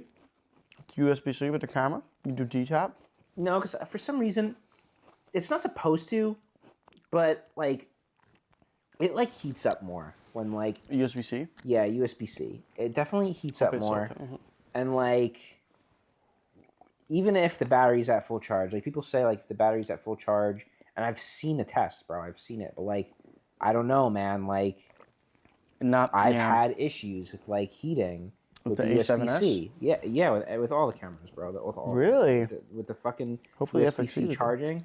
Like, I don't know. Maybe I've had like some extreme environments and like some really hot heat and stuff, but like, I don't know, man. Like, so how do you do it? It's through the battery door. It's like I use the dummy battery, and then like people say that that's not good either. I mean. Here's the thing that I like about the like USB-C shit, right? Like, if the USB-C gets unplugged, then the battery's still in the camera. So yeah, like, it's charging the battery basically. So like, that works in a live stream scenario really well, like in like certain scenarios like that. But like, where like if you're fucked if it like comes out. Yeah, like, which I get all that. Like I understand all that, but like, I've had issues like. And it's probably because of like the level of camera. Like, yeah, if we were shooting on an FX6, that's where you're not gonna run into that issue. You know what I'm saying? Yeah. That's like that type of shoot. Like that has a particular shoot. Like, Yeah. For the FX6, like I don't need to be rigging the FX6 on a gimbal. Like I don't need to fly a gimbal FX6. Yeah. Like I think the best combo would be FX3, FX6, Yes. A, B. Yes. Like, or BA would be, so Yes. FX3 would be the B. But, 100%. yeah, so you don't think the city back's worth it? You just think it's a waste? Then, like, just get like what are you trying to do with it? Like, are you trying to make the camera look cool or like? No, I actually just want to be able to like mount shit. Like even like a BTS camera. Like I could put the fucking Action 3 off the magic arm off the back. BTS camera? Yeah. Like I'm saying, recording the rig while I'm operating. You know how like I do those reels? Yeah. It's not a huge deal though. You could easily rig that out with the small rig V mount plate. It's got 3/4 20s on the back. Like if you don't put the V mount on, it has 3 screws that I put the magic arm out, and then it's like out here getting the rig. That's like you're forcing the like camera to be attached to the camera. So like just get a pair of Ray-Ban Meta glasses. I guess I just like the locked on feel. Like it looks cool with the foot. Like the actual reels look cool when it's like locked on. Everything's moving. I see what you're saying. You know what I mean? Yeah. I do the Action 3 on the cap. Yeah. And that looks cool, but it's definitely heavy on like the fucking front, like in the neck. I'm like. No, I see what you're saying, but like, yeah, like, I don't know, it's expensive, like, for something that looks like it's just 3D printed. Yeah, I did look at the price tag and I'm like, dude, like the small rig stuff is good and it's like a third of the price. Yeah. Like that cage was like $80. Yeah. And it's got everything, bro. The tilted one was like way more. And bro, like you can like definitely get like cheese plates and shit that like screw on like weird ways and stuff. There's always a way to fucking do it. Dude. That's like the beauty of this whole like thing is that like with like that's like kind of the fun of like filmmaking. I feel like too is that like yeah, it ends up being like Call of Duty kind of like you fucking have like you rig out the all your like attachments and shit and like you know you kind of like feel good like upgrading that shit and like I don't know like carbon fiber. I'm sure there's like an internal like something that we're getting off on all of this gear and stuff. Of course, absolutely. Everyone loves gear, dude. Yeah, bro. Like when I get a nice Tiffin filter, and it's like bro. high quality glass, like you know it's like really nice. Fucking feel it. Like, and like I don't know, just the fucking you just know it's good, and you're like I'm like it's a good piece on the rig. Exactly, and it starts looking good. It starts looking like gunmetal-y professional, and like everything, and it's like wow. The carbon fiber on the fucking matte box hood. Yeah, dude. You're like all the NATO rails and shit. Like you start like sliding that shit. It feels like a fucking scope. You're like scoping on shit. Like even sliding like the V mount on. Yeah, everything's like visceral. Like every like little plug. ASMR type shit. Yeah, that's fucking 100%. Awesome. What do you think is like so every camera companies they're always coming out with fucking new cameras. There's almost like so many cameras. No cameras. There's almost like too many cameras out there. What do you think is one feature that camera companies should stop focusing on with their cameras that just is dumb? That's a good question. That's like stop making cameras with that. Put the fucking R&D into something else. What is that thing? Oh, that's a really good question. I never thought about this question I know, before. and I knew it would be a good one because I'm like, yo, that's like something that like I feel like something that like is ridiculously stupid on cameras that I hate. I think this might be a hot take, but like all the fucking like internal like denoise and sharpen bullshit. Yeah, I mean like de-range optimizer and shit. All the like fucking that, artificial like bullshit. Processing. I don't like that. Just give me the raw sensor image. Yeah, nah, like definitely get that shit out. Fuck yeah, 100% that. 100% that. Yeah, I just fucking. That's probably the I want the raw image, and like I could do everything in post if I wanted to. Like I could fucking denoise. I could sharpen the footage if I needed to. Yeah, all that shit, all the sharpening, all the profiles, all that shit. Yeah, like I don't want my shit being processed. Just give me the fucking raw. Give me as like raw as it gets, for sure. That's what she said. Yeah, of course, as raw as it fucking gets. 100%. That's like probably the only answer. There's definitely ones out there that we can come back to. I'm gonna keep thinking about it because like there's definitely something that I complain about all the time. Yeah, I knew you'd. Yeah, you definitely have some gripe. Yeah. So if you think of it, just blur it out. Just fucking cut me off. Okay. Nope. Okay. Yeah. Okay, I got it. All right. Bet. So editing. I know you do a lot of editing. Yeah. I wanted to know from the second you receive the footage or you offload the footage, you know, what is your first step? What is your post-shoot workflow? Walk me through it. You get back from a shoot or someone delivers you footage. What are you doing first? Okay, so I usually take all the footage and I throw it on the timeline. Like, first thing. And I put it all to 24 frame sequence, or 23, 9, whatever, and fucking, I just, like, look at it not in the bins. So, like, I, like, definitely at one point trapped myself where, like, I started knowing with the weddings, right? When I was doing wedding trailers, I would know, like, the order of the footage that I was getting all the time. So I wouldn't put the footage on the timeline. And I would just assume what was in the bins. Like, and I'd know, like, about where to look for them in the bins. And that was almost a crutch in a way, because then I wasn't looking at the footage as a whole. So I put the footage, because if I don't do this in the beginning, I won't do it in the middle of the edit. That's the thing. So I take the footage, put it on the timeline, and I like scrub. Because like sometimes you'll see something scrubbing through that you won't see as them like individually clipped out, or like when you're searching for things specifically, right? So you put it all out there and you kind of like scrub through it and like see if you like see something. Like sometimes you'll see like I don't know, like let's say for instance, like I'm gonna keep referencing weddings this whole time because it's the easiest thing for me to reference. It's like probably the most thing I've seen the most. Yeah. So, and it has like a story and it's the same every time. Yeah. But like sometimes clips like link with each other like really nicely, like flow with each other nicely. And like sometimes when people are shooting, they're shooting and like getting in a rhythm of things too in a certain way because they're thinking about things in a certain way as they're shooting, right? And sometimes you can start to feel that through the footage too. And like only seeing the clips individually on their own, you don't get that like kind of that flow state. So like I like to do that, and I don't spend a lot of time on it. I just kind of like put it all out there. I see how long it is, like see how much footage there is, and you get to see things like just the footage as a whole too. Like you get to see like what portion of it is B-roll versus what's A-roll, like what's interview footage or whatever, because like you'll see like longer clips versus the smaller clips, and you'll know like your percentage of like B-roll to A-roll and stuff like that. So you learn, like there's a lot of stuff that you can learn just by looking at like the footage as a whole, right? And then so let's say it's like a narrative thing, like driven thing, or there's like an interview or something. I start like cutting down like sections of audio that I like, and I put it into music that I like. And I put the audio that I like in the spots on the music that have the most hype. Okay. And that's how I lay out like my stuff usually. So like everything has an emotional impact on the hits of the music, or like let's say it's not something that like, that's just like if you have something that needs music, calls for music or something, right? Like I try and organize things in ways that like will have the most impact, and then I like fill in like within. Yeah.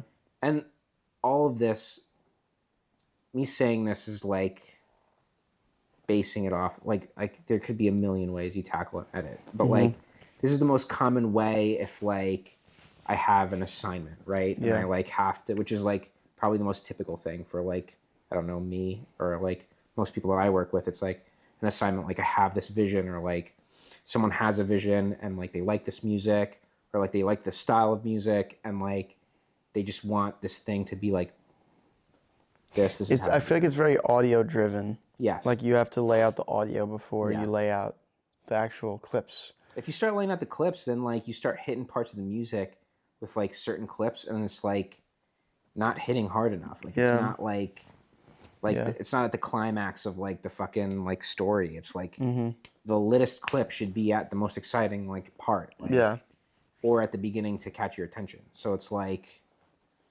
it's not one or the other. Like you kind of have to start rearranging things, and it's better to like start with like, okay, what am I gonna reach to with the epicness, and like how do I get there, and backtrack from there. Yeah.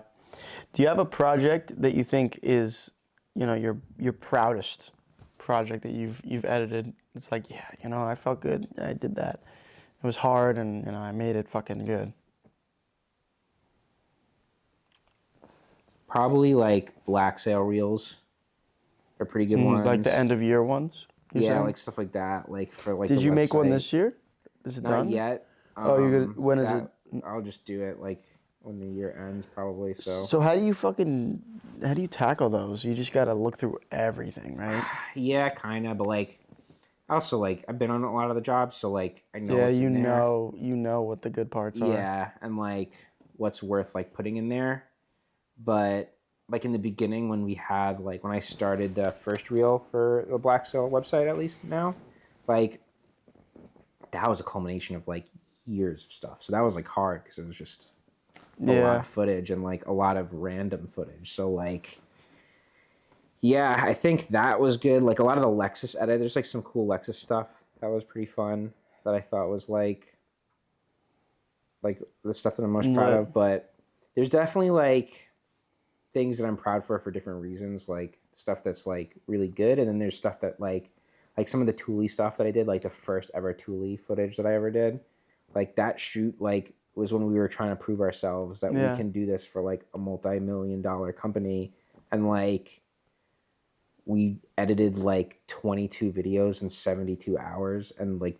didn't sleep and sat on a couch like me and Taylor and just like literally crushed it for 3 days straight, and like 22 videos, and like how long were these videos? Like 10 minutes, some of them. Yeah, because they're was it like training each videos. project? They were training videos for projects. Damn. It was fucking wild, and like we were getting feedback back and forth all day, all night, like from like fucking the people at Thule and stuff, and like constantly remaking drafts and like cranking shit out. Like that was something that was probably the most proud thing I've ever done, because it was like the biggest undertaking of my like career, I guess. And like it was like just a lot of hours and a lot of like, we just have to get this done. Like we got to just fucking do it. Like, so when you edit though, I feel like I run into this is where I feel like I'm done for the day. Not in the sense that like I'm like being lazy about it, but like I feel like I've looked at this project for too long. Do you know like how do you balance like handling tight deadlines but also giving yourself enough time to be like, okay, I need like a break, I need like a reset on my brain, just because when you come back to things oftentimes you look at them differently. So how do you like balance that?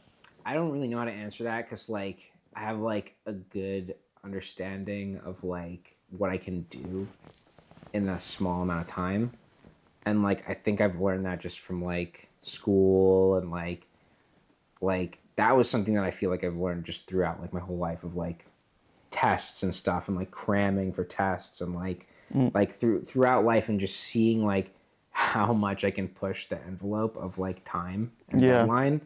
And like I feel like if there's a fucking will, there's a way for like anything at this point. But like obviously you want to get it like done nicely, so it's like I could see where you would have like that question of like, how do you find the balance? I don't know if like I know how to answer that. I think it's just like I can kind of feel if like where the productivity point ends for me. Like, because you've done it also like so many times at this point. Yeah, like I can tell like about like how long I have, and like where I can do things to quick speed things up a little bit, and like at the end of the day, like you kind of just have to know yourself. You have to know, like you have to know you. Like that's a you question.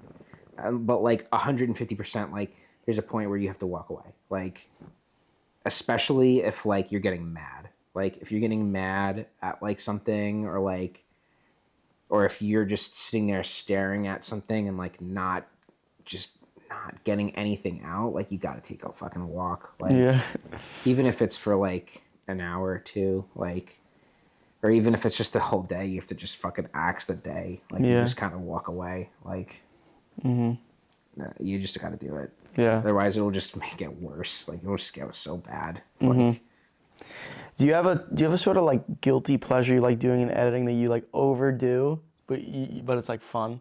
yeah, fucking coloring every time. Every time. It's coloring. Like I have this. I do that. Like, okay, so when I said that, like, I put all the footage out on the timeline, I also, like, toss a grade on it. Like, I throw a grade on it. That's like, I feel like that's like a universal thing. Like, stop looking at log. I want to see, like, yeah, like, I gotta look at it. Like, I gotta look at, like, what I can do with the footage so that, like, I have, like, a feel in mind. You know what I mean? That's fucking dude. That's, like, the most relatable fucking thing. Yeah, dude. Like, you also want to see, like, okay, how's this going to look, like, is this gonna be worth me my time? Yeah, like, because staring at like a blank fucking log image, it's like, dude. I want to see what the audience would see, like around that. Obviously, it's not. You don't have to put like a final grade. Yeah. Just put like a fucking LUT on there. See or what like a couple of clips or whatever, like some of the good clips. Yeah, like, and I'll hide it. I'll shut that shit off after, but like to save myself some like processing. Yeah. But like, yeah, I'll look at all with the LUT on and like look, like I want to know like that like. What this end product could be, and that it's gonna be worth it if I just like fucking deal with the edit and make it and fucking finish it. You know what I mean? So yeah, that's my guilty pleasure. Fucking coloring, man. I spend way too much time coloring shit. Do you think there's a part of editing that people forget to do, that people should start doing more? Like whether probably it's audio. Probably. I feel like everyone says audio. It's like it's so important. What about audio though? It's like audio, like stabilizing things, like I don't know, like just like choosing like good parts of like footage, like I don't know. Coloring a lot though too. Sometimes the coloring's so bad. Like it's really not that hard to like grade something good. No, like I mean, I don't use Premiere, but with DaVinci, I could like make something look good with like 3 nodes. Yeah. Just a LUT and like an exposure correction and then like some creative shit. Yeah. And it looks like way better than like people that are like spending hours on like fucking like tweaking like bro, make it easy for yourself. It's like literally white balance exposure. Make it easy for yourself. Yeah. Like we're shooting, editing, we're fucking, you know, offloading the footage, we're talking with the just like don't make grading this big fucking thing. It doesn't have to be because there's so many LUTs that they're like phantom LUTs are awesome. Yes. They look great. Stop like fucking trying to they're like people will comment. I literally made this reel and it didn't go viral, but like it got a couple tens of thousands of views and people were like, yo, like drop the color grade. And it's literally just one node with the LUT on it. They're like, yo, these colors look amazing. Like I can't do this. I'm like, dude, I dropped a LUT on from the Batman movie. And that's it. That's it. And then I exported. Yeah, I mean, as long as this shit like is exposed right and like you just colored need an right, eye for like, it. Kind of like any LUT can kind of work. Like you need an eye for it. You need to be able to like be like, okay, I like that looks good. You know? Yeah, that's what like that's the whole thing of like understanding that you want to do this kind of thing is like, do you know what like if you can like give me a list of like your favorite movies and like they coincide with like shit that's like good actually. Yeah. Like then you start knowing that like someone kind of's got it. All right. So give me your top 3 movies. Fuck you, man. Ah.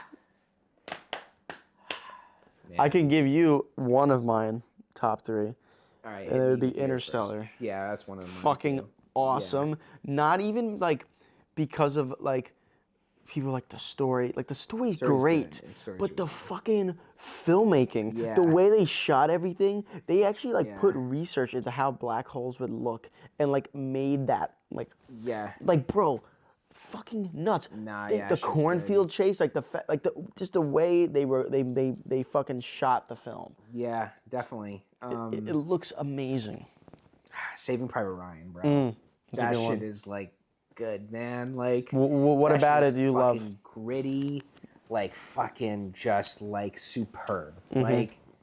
Like story, acting, lighting, fucking like reenacting, like the fucking just everything looks so believable. It like that first war scene is like nuts, dude. Yeah, like it is. The feeling that you get watching that shit is like unparalleled. Yo, like you know what I mean? Like something that like stops you like hard in your tracks. You know what I mean? There's like shit like that. I have the Batman too on my list. I know, like, Oh, you're like, yeah, the newer one is fucking dude. The thick, way they dude. fucking shot it too. It's the, good, the man. moody, like you said, It was moody. good, yeah, the moodiness. Dude, they used the Helios lens in a couple Yeah, shots. dude, yeah. That was a really Greg good Fraser is a movie. really good That cinematographer. fucking car chase scene All was practical. one of the best car chase scenes I've ever seen. It got in Motor Film Awards. Yeah, it did. Yeah. So crazy. That shit was nuts, dude. Just the whole vibe that like Matt Reeves made with that film is like so much Yeah. different than all the other Batmans, and like you could tell because they used lenses that like they think they use like the Soviet lenses, and like the fucking frame like Melts it like almost. literally just rolls off into like this Yeah. radial blur. It looks Yeah, awesome. It looks really good. And it's like super like Gotham moody, Yeah, like fucking dude. crime, like That shit when they're dirty. like on the top of the fucking building and it's like him and Catwoman, I guess. You know, that was And in the that volume. That fucking that like big ass Yes. digital thing. Yes.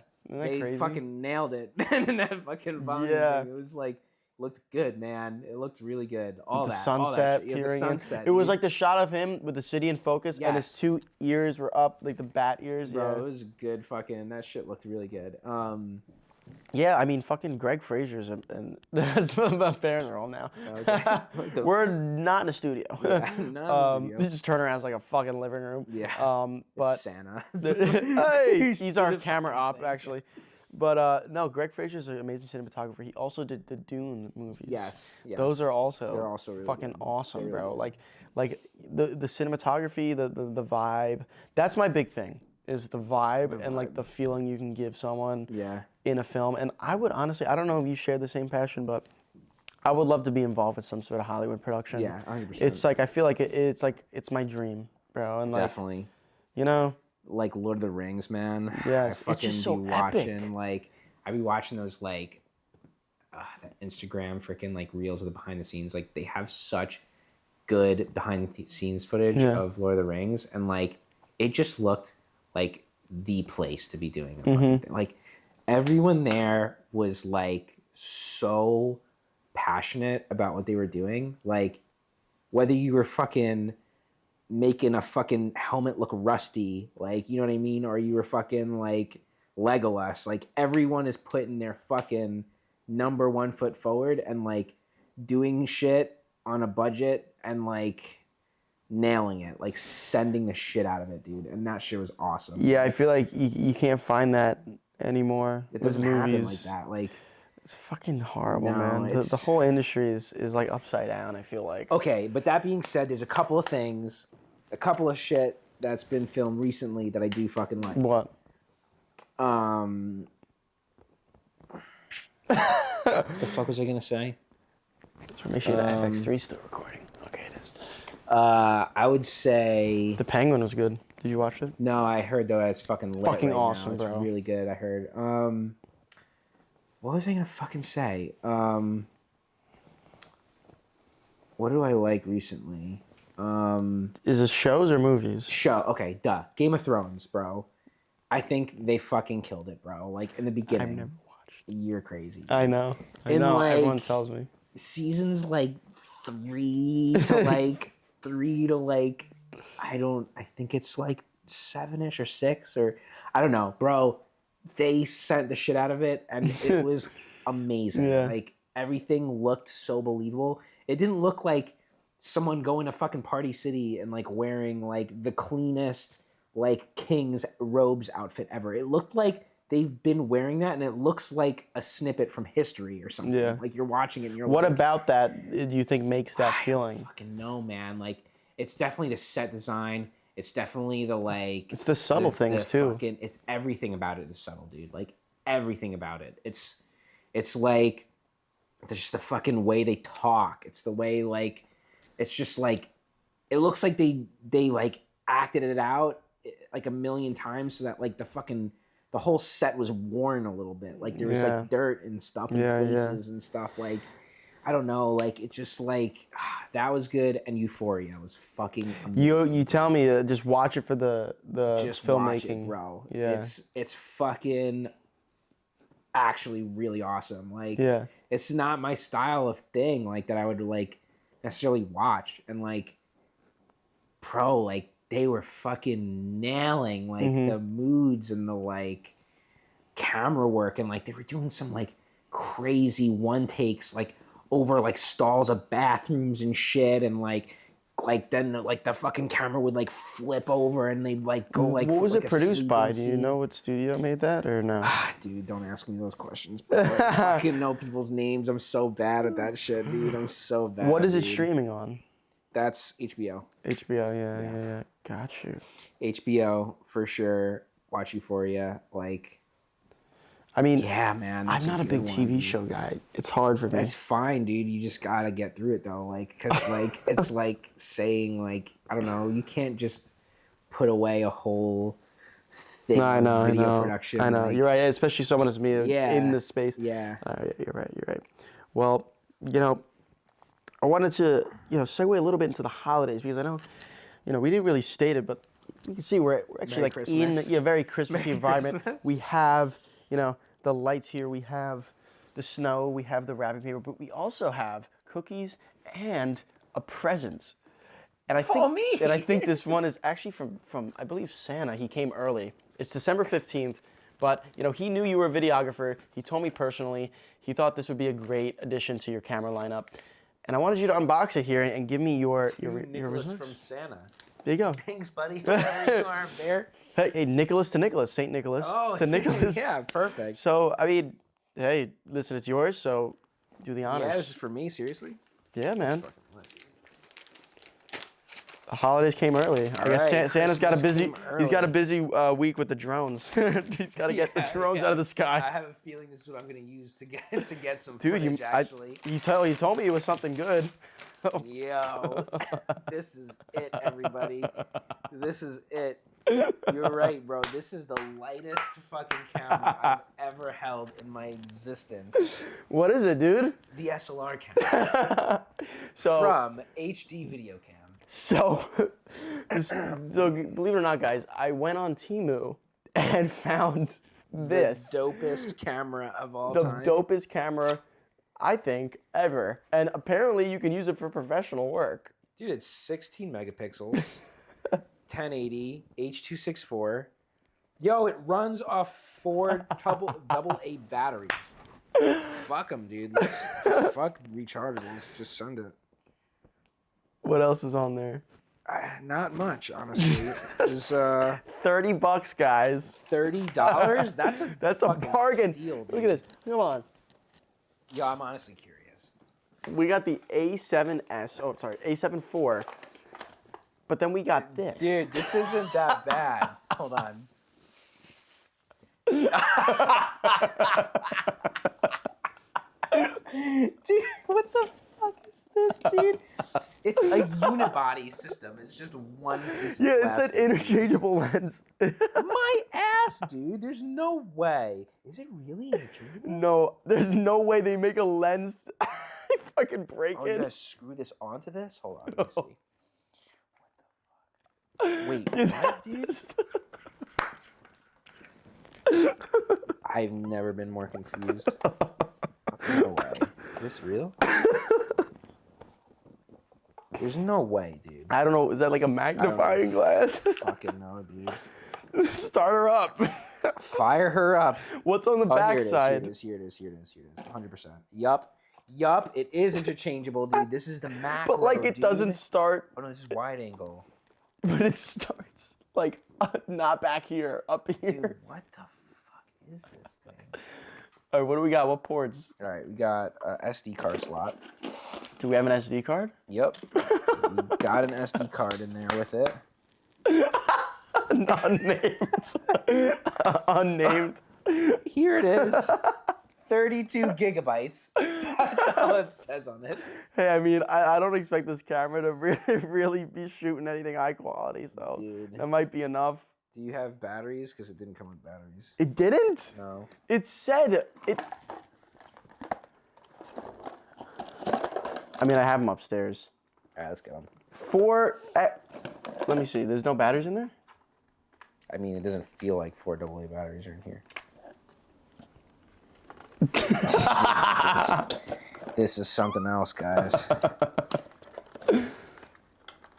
I have see how to get this open, dude. It says this. And, oh.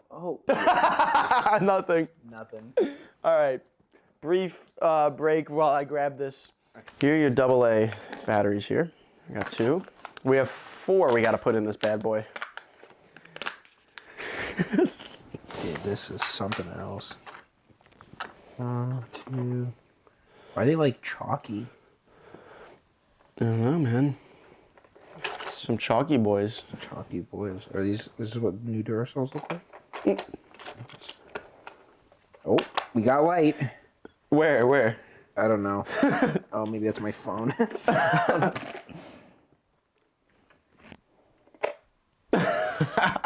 Oh. All right, here we go. Make sure it doesn't slip out. You can't. It's funny because if you like push this all the way, it ejects the card sometimes. Yeah. Where the fuck is the on button? Oh. We getting anything? Dude, this is it, dude. All right, so we got settings in there or what? Oh, we gotta get the. All right, now I can see. Dude, this is like fucking trash, bro. Was that a picture, dude? The flash is like an LED. Oh my god, dude. Wait, okay, mode. 1080p, 1080p. Okay, wait, this is video? lens? Yeah. Wait, so what happens if you take that off? Oh, bro, this is atrocious. All right, hold on.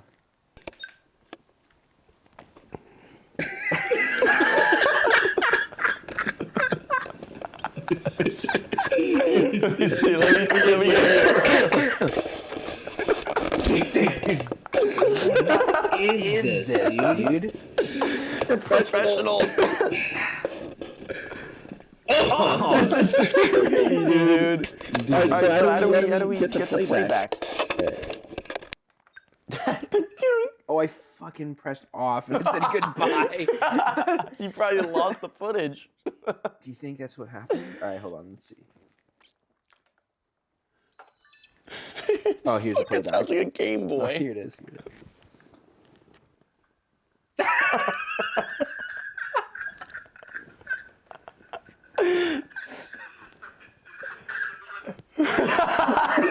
That's because I pressed the off. Oh. I think it actually just shut off. Shut off.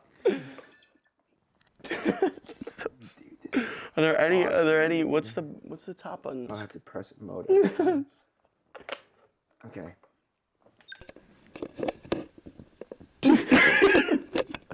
It's so long for it to like turn on. We have autofocus. Yo, what's up, everybody? We have autofocus. I think everything's in focus, dude. Well, let me see if there's a focus. Absolutely not. Yeah, no. Are there any like what's the Redeeming menus? qualities? Yeah, is there any what's in the menus? There.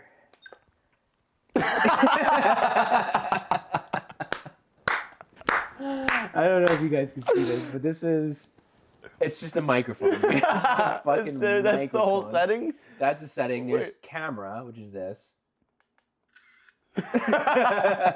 It's such a fake ass sound.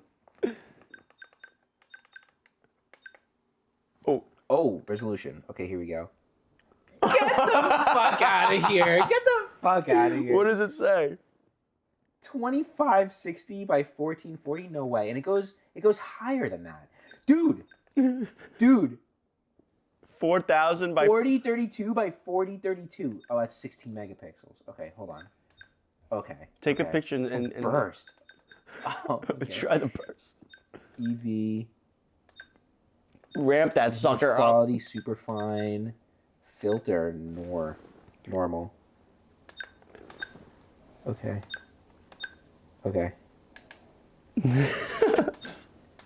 How do I get out of this? You gotta record this, bro. Oh, dude. Resolution's definitely better. Oh, that was the burst. That was all 3 pictures. Look at this shit, dude.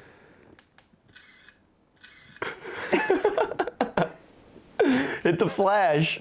Okay, hold on. Ready?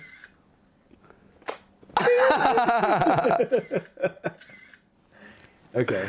Holy fuck, dude. All right. What do you think, side by side? Well, hold on. I'm going to turn it back into... Okay, so now we're in 1080p. Let's see if there's any resolution here. Okay, yeah, 1080p. 1080p's max. Cyclic record? What the fuck does that mean? Okay, there's nothing in here. So let's just like look at the footage. Like, should we put it on the computer? Yeah. I think I have an SD card. Hold on. I think I have a reader. If not, I have a laptop too with an SD card reader. Should I bring that out? Yeah. Here you go. All right, guys, we're gonna review the footage and pictures. Okay. Okay. Let's hope this is really professional grade quality here. Okay, it's gonna go at the end of allow this SD card to connect. It's gonna brick my computer. Okay. Photo.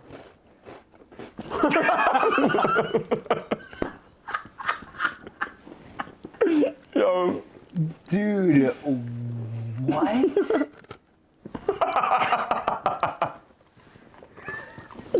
My God. Dude, this is bad.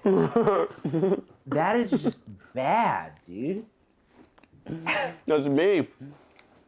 All right, let's see the video. Wait, just sit down. I want to get the reaction here.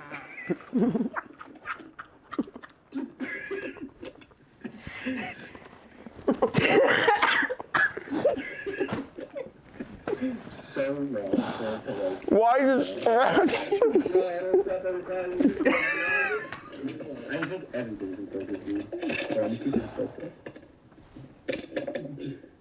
Absolutely. Yeah, no. Are there any, like, redeeming qualities? Dude, it's bad.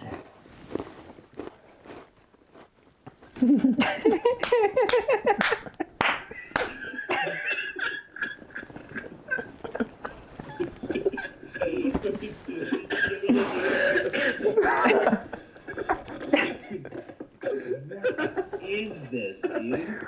I mean, as like a vlog camera, like if you wanted to fuck around. How do we get the playback? Dude, I mean, This thing is so light. that's the best part of it, is that it doesn't weigh anything. I just love how like this is like not a lens. No, This is dude. just like, I don't even know. This is just like a screw. It's just a fucking... Oh, there's the macro part. That's the macro. Yeah, there you go. So now it's macro. Now we can look at like up close. Oh. Let's try the fucking cookies. Welcome. Don't forget the SD Oh, card. no, God. Yeah.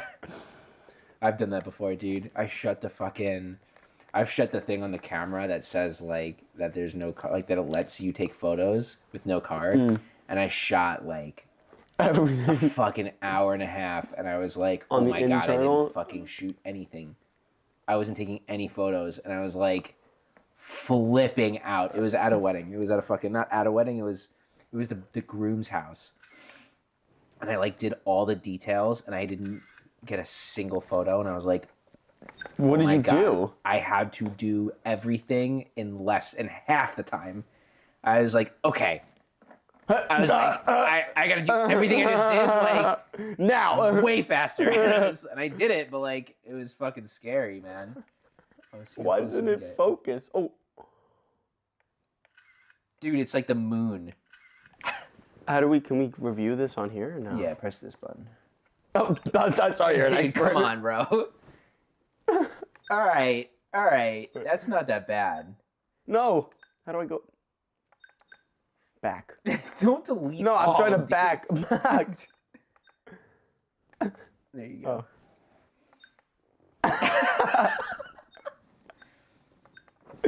Let's see if we get the pores of your face. Yeah, right on my nose. How do you get back, dude? Dude.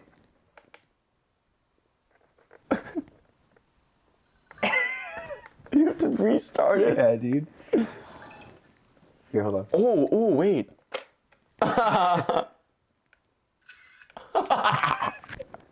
Did it fucking ruin it? Ew, dude. Ew. Alien. Ew, bro. So, I mean, what do you think? Did you think Santa treated you well with this thing? Or? Dude, Santa is a fucking G unit, dude. This is great, honestly. We should film FanDuel with this. For the This fucking is- live streams. I wish there was like some kind of manual. Like, Hey, there's fucking things for a little neck. fucking satchel. neck strap. Yeah, here's the neck strap right here. You just gotta jimmy it on in there.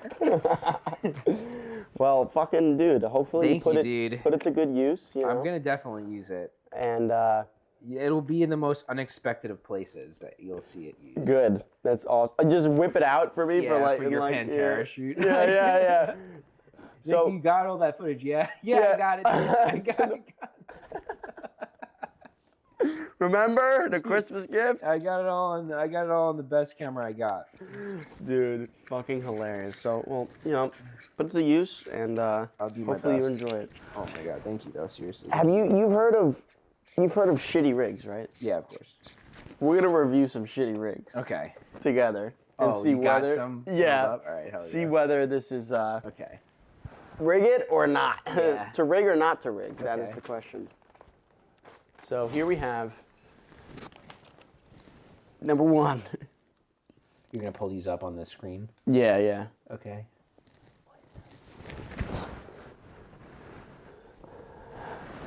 So it looks like ND like. he he guess he couldn't screw it on. He fucking put Oh. the rubber bands. Oh, I thought it was like to like turn it or something. No.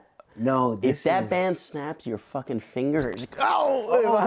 Oh, your eye, dude. Your Yeah. fucking eye. So I think he has that rubber band Dude, on. honestly, innovative, like, in a pinch. Like, but, like, my thing is, like, how did you have a filter that doesn't fit, but you had rubber bands on you? Like, who Also, just carries rubber bands? What is going to happen when it zooms out or in? The tension of the rubber band? Yeah, Is he's got to be at fucking 200 just to, or whatever that is. He's at 70 right now, basically. What the fuck? I think Oh, these lenses, it 74.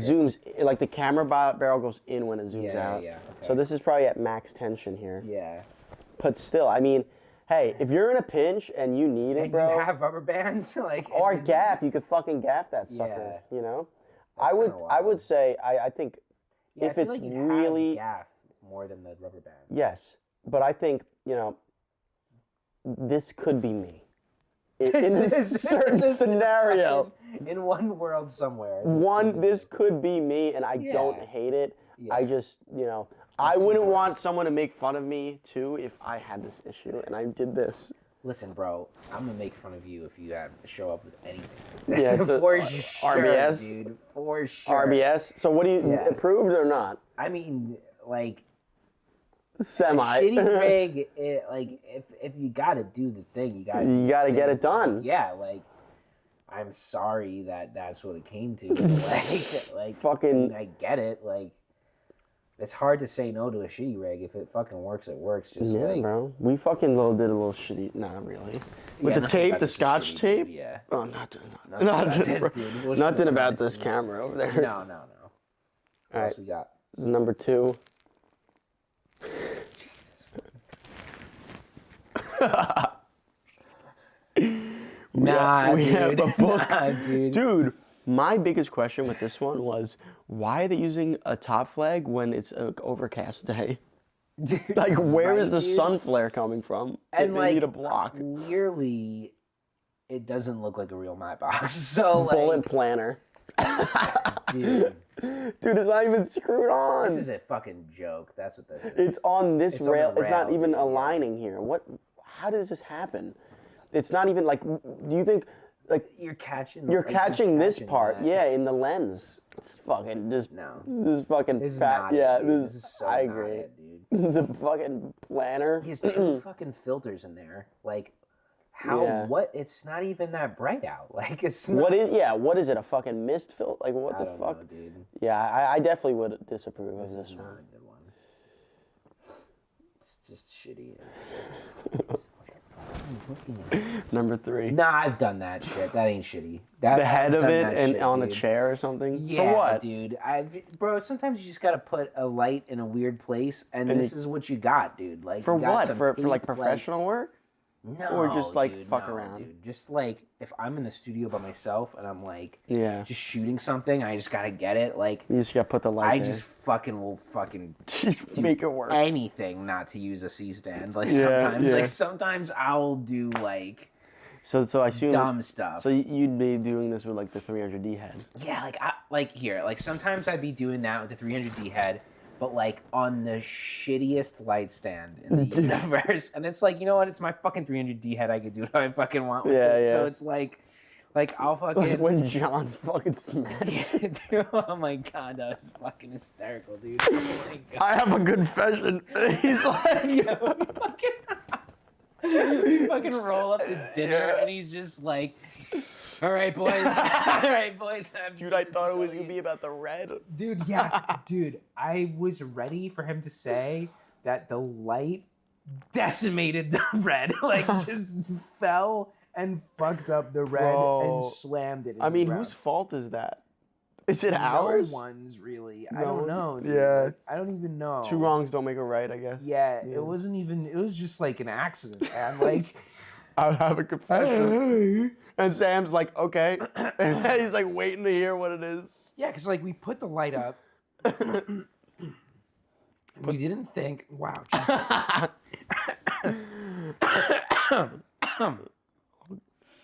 Let me reset. No, you're good, man. So, I don't know. We like put the light up, and like we didn't want to change the set around or anything because we wanted it to stay the same for the next day. Yes, yeah. So like the whole point was to like not move the set, and like I don't know, it didn't seem like anything needed to change. Like it didn't seem like you needed to open the garage for anything. So like. I don't know, man. Like Maybe you he fucking opened it by accident. I don't know. Do you even remember why he opened it? Like, No, I don't even fucking remember. But that shit was so fucking bro. That funny. was scary. I was like, dude, what Dude, when we happened? left dinner, we're like, dude, I thought it was the red. or like any of the cameras, because remember we used the fucking Cooks, the pink ones. Yes. So they were really Fucking all really expensive. McHale's fucking ones, yeah. So it was like, dude, if any of the cameras went down, that would have been really bad. Like, I can't even imagine it's fucking... crazy because that light was so tall and so massive. Yeah. Like, it could have fucked up all the cameras. Yeah. Like, that's the crazy part. Number 4 of shitty rigs. That's not that bad. I don't think it's bad either. I just think the only thing here is the duct tape would be ruining the actual like interior of the car. Yeah, Not or, even like- the camera. Like, I think it's fine. Like, depending on the speed, like, you might lose the camera, but, like... Do you remember I was being thrown around in the back of your fucking Subaru? Yeah, dude, that At was fucking crazy. Wolf's Guard? Yeah, I felt so bad. Dude, you were after just driving. I was just actually just driving. To keep Yeah, up. you didn't even... I'm like, hey, oh! I just see you just fly into one spot and slam. And you're just driving. I was just fucking going. Like, I think... dude, remember those girls got like mad at us? Yeah, And I was like, I'm like, what are you fucking doing? Like, we're trying to get footage of you. And, And they're, then she's like, flipping us- sorry. And I was like, guys, like, Yeah. what were you? Yeah, that was fucking crazy. Give me another one. Number 5. If you just like press this, does it just like open? I think a gallery mode it's got to be in. Oh. And then I could swipe between each. Okay.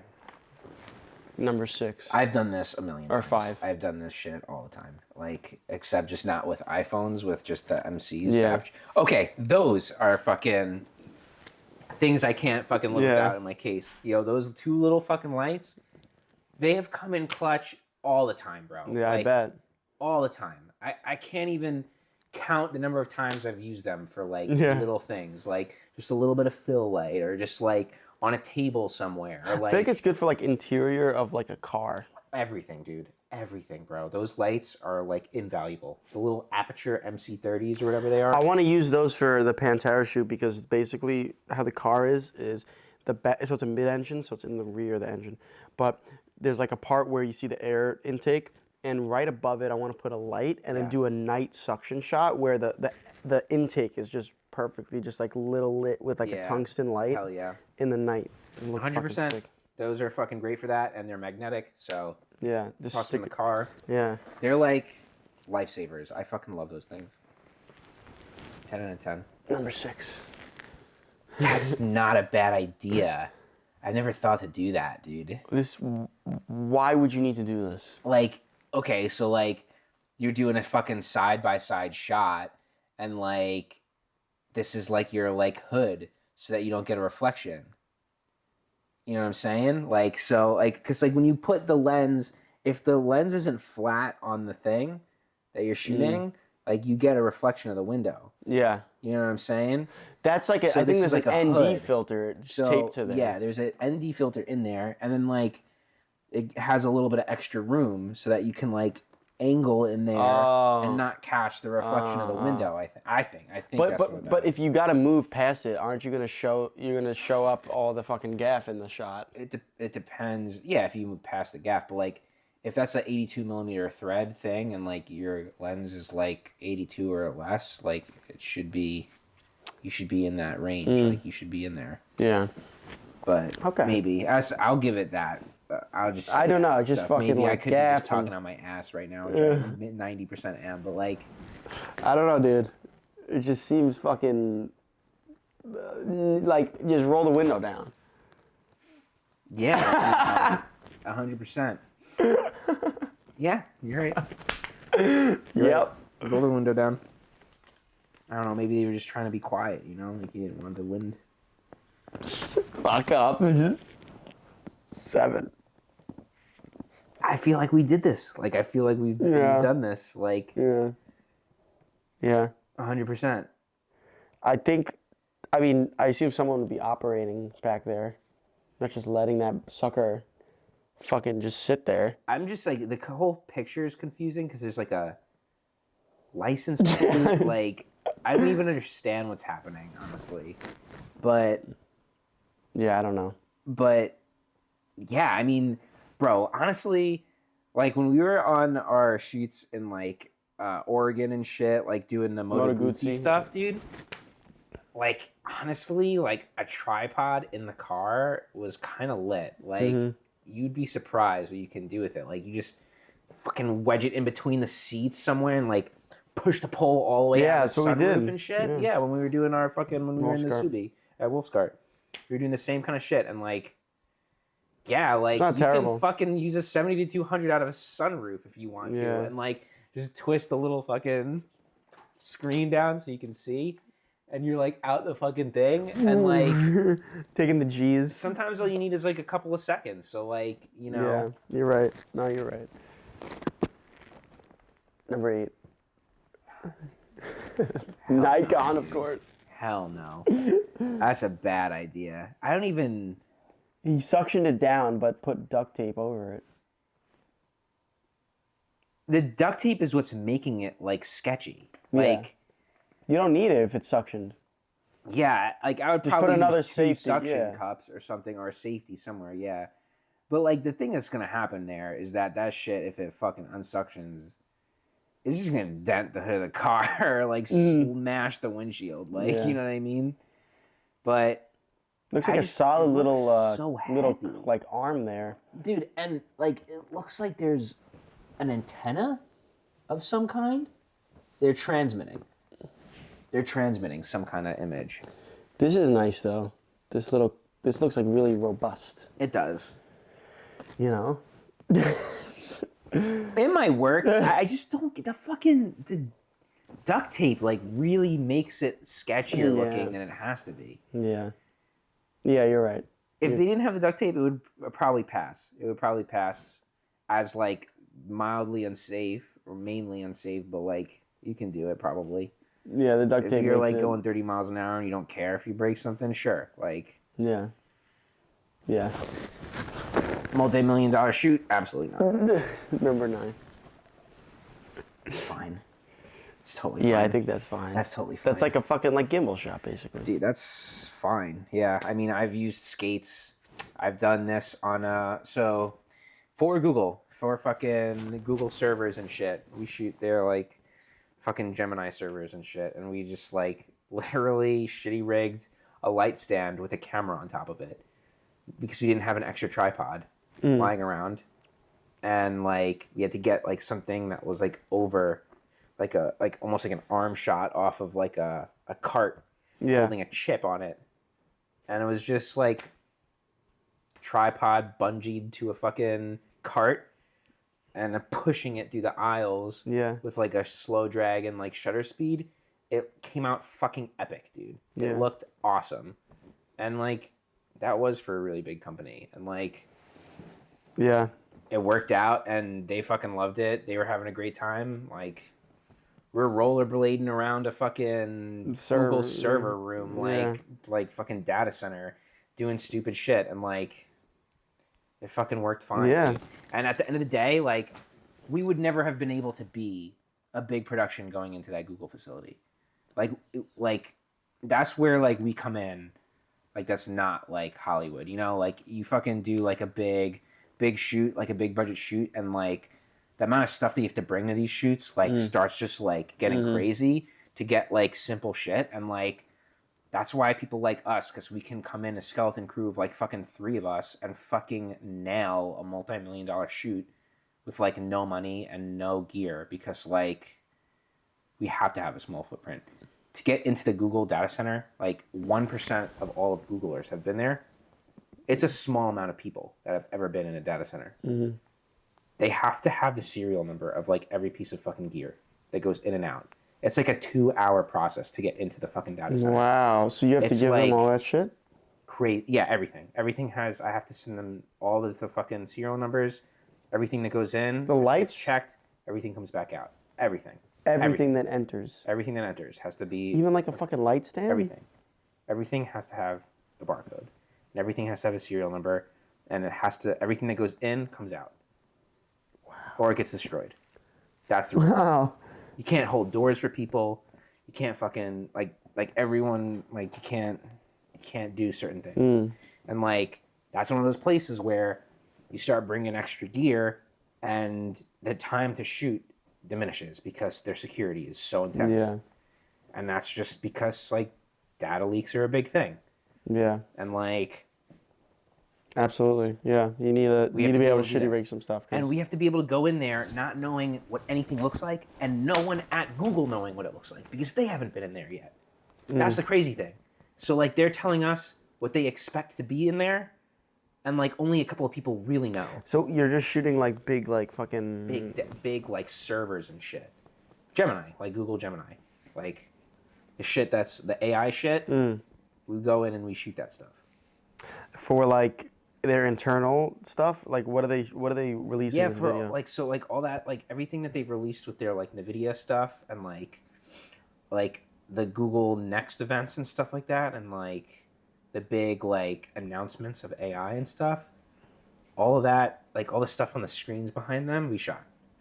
That's sick. It's kind of crazy. Like, so you'll see like the fucking CEO pointing to shit. Yeah, and it's fucking... And it's like Yeah, it's their fucking hour-long like press conference thing to like the world, basically. And you see the chips that we shot. That's sick. And then that shit's fucking cool. That's like probably some of the most proud stuff too that I've fucking worked on. That's fucking awesome, like, bro. Like millions of people are seeing it. Yeah. Like that's fucking sick, dude. Number 10. Bro. Fuck it, yeah, why not? Absolutely. I mean, I'm a big proponent of using skateboards, man. I love using my boosted board. I will one-hand gimbal operate whatever on skates. I have a very good sense of balance with wheels and stuff. So like this doesn't scare me at all. Remember the time I fucking went on the booster board? Yeah, I fucking went to the fucking wall. almost died. Yeah. See, like this kind of shit doesn't sketch me out at all, cause like I know like my limit. Because you can do like, it, but I don't know about him. No, I don't know about him. Something tells me that he can't, and like a lot of people would look at me and tell me that I couldn't do it, but like I know that I can. No, fuck 'em. Like, yeah, I just if you're confident, man, and you gotta do the shot, man. Listen, if you don't care making a fool out of yourself and dropping the gear, like, do it. Like, send it. Like, Yeah. you just got to be ready to accept that. That's all. Yeah, you know yeah. what I'm saying? As long as you don't ruin the shoot. Like, don't ruin the shoot. 11. What the fuck is this? Is that like a snoot? Traffic cone. As a snoot? Like a little fucking... Yeah, fuck it. Why not, dude? So what would this light... That's basically like directing the light into a small circle. Yeah, I guess so. Like... That's There what you go. I think they're doing. Unless they're like using the orange from the cone like as like a... Yeah, like a soft little But radiant. I think it. No, I think feel like it's cut off more at of the snoot thing. Like I think they're trying to get like a beam Yeah, of light. yeah. Like that looks like what's happening there. Mm-hmm. Yeah, it Yeah, looks fuck it. Like who cares? 12. What the fuck is going on? I don't know why there's two cameras. Dude, why are they doing this? Well, no. I'm going to say no, because, like, you got two fucking completely different cameras, bro. One's a Canon, and one's a Sony. Like, Yeah. and, like, not even remotely the same, like, type of camera. Like... Yeah, that's like a fucking news camera on the fucking bottom. Like, I don't know, man. Like, in terms of rig, What do it's, you like, think not is going horrible. on here? Why they need these two? I don't know, like either there's a comparison thing or they need to be shooting. Why the two fuck would they be angles at comparing once. those two? I don't know. Yeah, it's fucking whack, dude. I don't Maybe it's a know. wide I and a mean, tight. The thing is that like whatever, like sure, like they got the pin in there and shit, and like yeah, it's not the most stable thing in the fucking world. Like again, like as long as you're not gonna like fucking kill someone and you're not gonna like completely bin the shoot and it's like an important shoot, like do whatever the fuck you want, man. Like Yeah. like if it's us in this fucking room and we're shooting this fucking podcast, Yeah, like yeah, send yeah. it, dude. Like who cares? Like it's kind of funny. Like whatever. What the fuck is that? Is that an ND? Is that a CPL? It's some. I think it's a CPL gaffed onto a GoPro. That's fine. Yeah. If you need to see, if you need it. Fine. Yeah, honestly, fine. Whatever, dude. That's fine with me. I just Sure. don't think it's gonna fucking hold on. No, I mean, like, I wouldn't probably do that at speed, but it looks like they're just doing a little vlog. Like, fuck Yeah. it.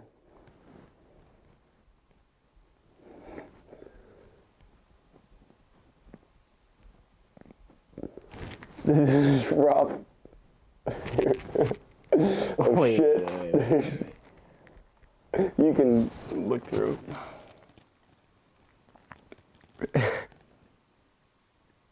Absolutely not. What the fuck is Why is it so much more confusing than it needs to be? And those suction cups are like mad weird. Like, the thing that bothers me about this whole thing is, like, you're already at the Ronin and the camera. Like, you know what I'm saying? Like, You're saying like the quality of gear? yeah, like, why did you skimp? Like, Why also Like, can't at you this just hold point- out the gimbal out the window? like You're this this looks close. to me like they didn't expect that they were going to do a car shot. But, like, then, like, why do you have these giant phone things? Like, Yeah. You know what I'm Low. saying? Like, why did you have the suction cups, but none of the other stuff? Because clearly what they're doing, this is a tripod. You see that, right? Yes. It's a fucking tripod. And they're using the tripod. Oh. You see that what I'm saying? And they fucking it's clamped it. Like, why didn't you just like buy a Hydra arm? Like, it's not even that much more. That's money. crazy. You know what I'm saying? Like That is a fucking maybe tripod. they would have. Maybe there's because this is still probably like $300 altogether. Like $150 for the tripod, and then I don't know, maybe it's like $200. $200. Whatever the fuck those suction cups are. Yeah, I don't know, man. Like, Yeah, it's whack. it's whack, dude. This shit, what the fuck? This is like, this is the biggest point of failure right here. Is this fucking metal like pipe holder for the fucking arms, dude? Like, no Just shot, slip it out. dude. It just slips out right Not away. even like, this is, I guess, a safety cable here to the top in case this fucking Yeah. ball joint fails. Whack. Oh fuck, dude. You know, like, 16. I hate cold shoes so much that Really? like it's okay. Like, Why do you it's hate like, cold shoes? man? Fuck, dude, man. Like, What's wrong way to with cold turn shoes? something hot into something fucking frozen, dude. Like, come on, dude. Like, you're so fidgety, man. Like, the fucking, you gotta turn that, like, this fucking thing, you Yeah, turn yeah. it, it gets stuck, and then you never can unturn it again. And, like, you, like, bend the cold shoe, the hot shoe mount and shit, and, like, you're putting just metal, rubbing metal on the fucking amazingly awesome hot shoe of a fucking Sony. Like, this thing Yeah. is fucking dope, man, but it's delicate. Yeah, I Like, would put it on like the cage cold shoe, if anything. yeah, Just dude. ruin that like, one, not the yeah, fucking. I just, and it never is like fully tightened. Like the thing with NATO rails, right, is that like there's like an Ari pin in there too somewhere. So this shit doesn't twist. Like, it doesn't. It's a fucking piece of the cage now. Yeah. Like, and when I do this and wag it around and shit, like, the whole thing is one unit. When you have one of these like screw-in monitor clamps or like this cold shoe thing, you like wiggle it around. The first time it's fine, but you keep wiggling it around, it slowly starts loosening and it like starts wiggling and stopping, and like, doing some stupid shit, and like that is infuriating to me. Like, I don't want to hear anything when I shake my camera around. Yeah. Like, I don't want anything to swivel. I want the whole thing to be one unibody shape. Yeah. Like, that's why I like NATO rails and shit, because it's like all so fucking on there and like nothing undoes itself. It's so like just fucking solid. So they make a NATO clamp for the monitor? Like, yeah, they make the one that's like a NATO and then it's a screw into the fucking Ninja, right? You know what Yeah. I'm saying, right? Well, I think Sam on his Ninja, it was a NATO screwed into the Ninja. Then a small rig, it was like both basically female receivers for the NATO, and you would slide the monitor and then slide to the body, and it would just be this like, I literally, the thing I said to like, it may be in my case, but it's not. It's somewhere, because it was on his Ninja when he gave it to me. Yeah. And it's NATO to NATO. Yes, that's and what I use. it's basically the small rig's got a little NATO like this. Yes. It's literally this. Yes.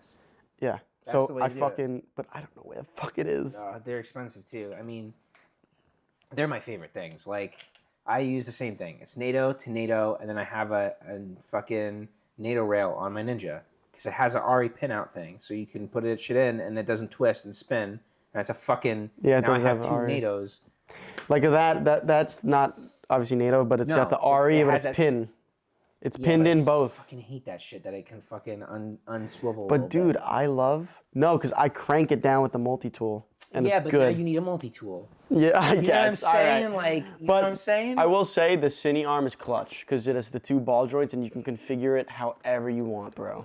Whatever, dude. Like any angle, bro, you can get it, and in one crank, and it's holding the Condor Blue Cine arm.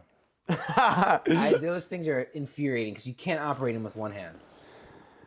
Yeah, it's true. Like, when I gimbal operate, I can slap my screen. I can do the whole thing with one hand if I need to.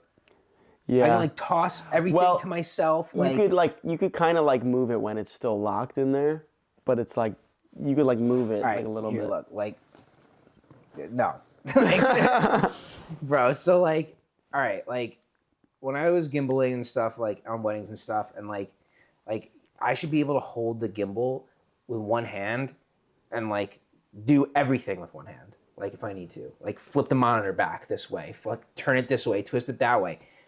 The moment you have to take the other hand off to undo a fucking ball joint so you can hold the monitor, then retighten it, Yeah. you can't do that. Because then you have to put the gimbal down. Now, what if you can't put the gimbal down? Like, what if you can't put the camera down? Like, Yeah. and for me, Like that's important that I can do. But the NATO one twists too? Yes. How? Goes sideways. Yeah. I'll show you mine. It's fucking lit, dude. Dude, I gotta find It's like Sam's. $60 or something. But it's fucking nice. Yeah. And it's like tight too, so you can like push it and it stays.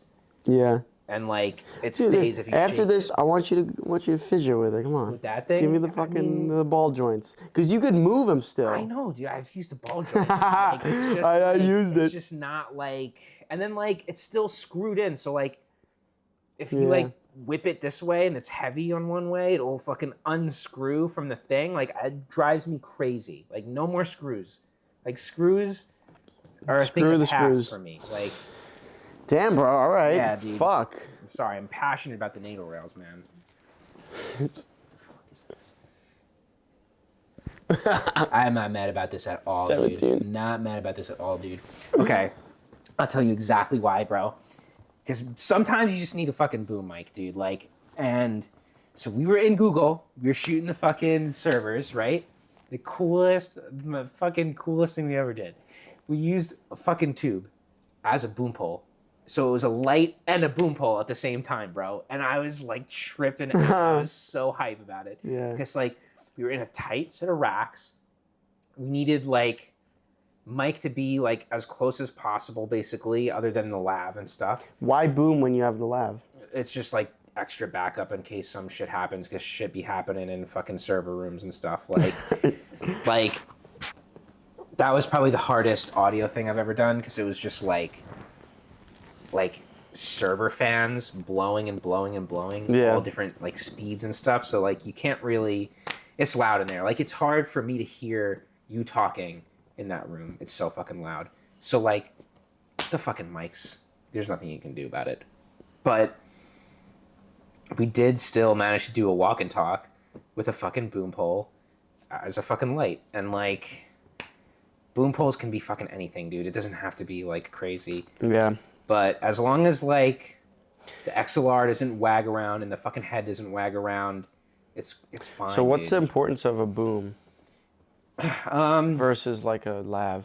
So like a boom will usually also capture like other things in the room. It's like more a little bit environmental? Yeah, like while it is directional, like it's capturing like the ambient noise a little bit Like differently. if we put like a boom up here, yeah, it would capture it's just like you'll capture more of the room. If Like- that makes sense, rather than just like this. or something. omnidirectional of this.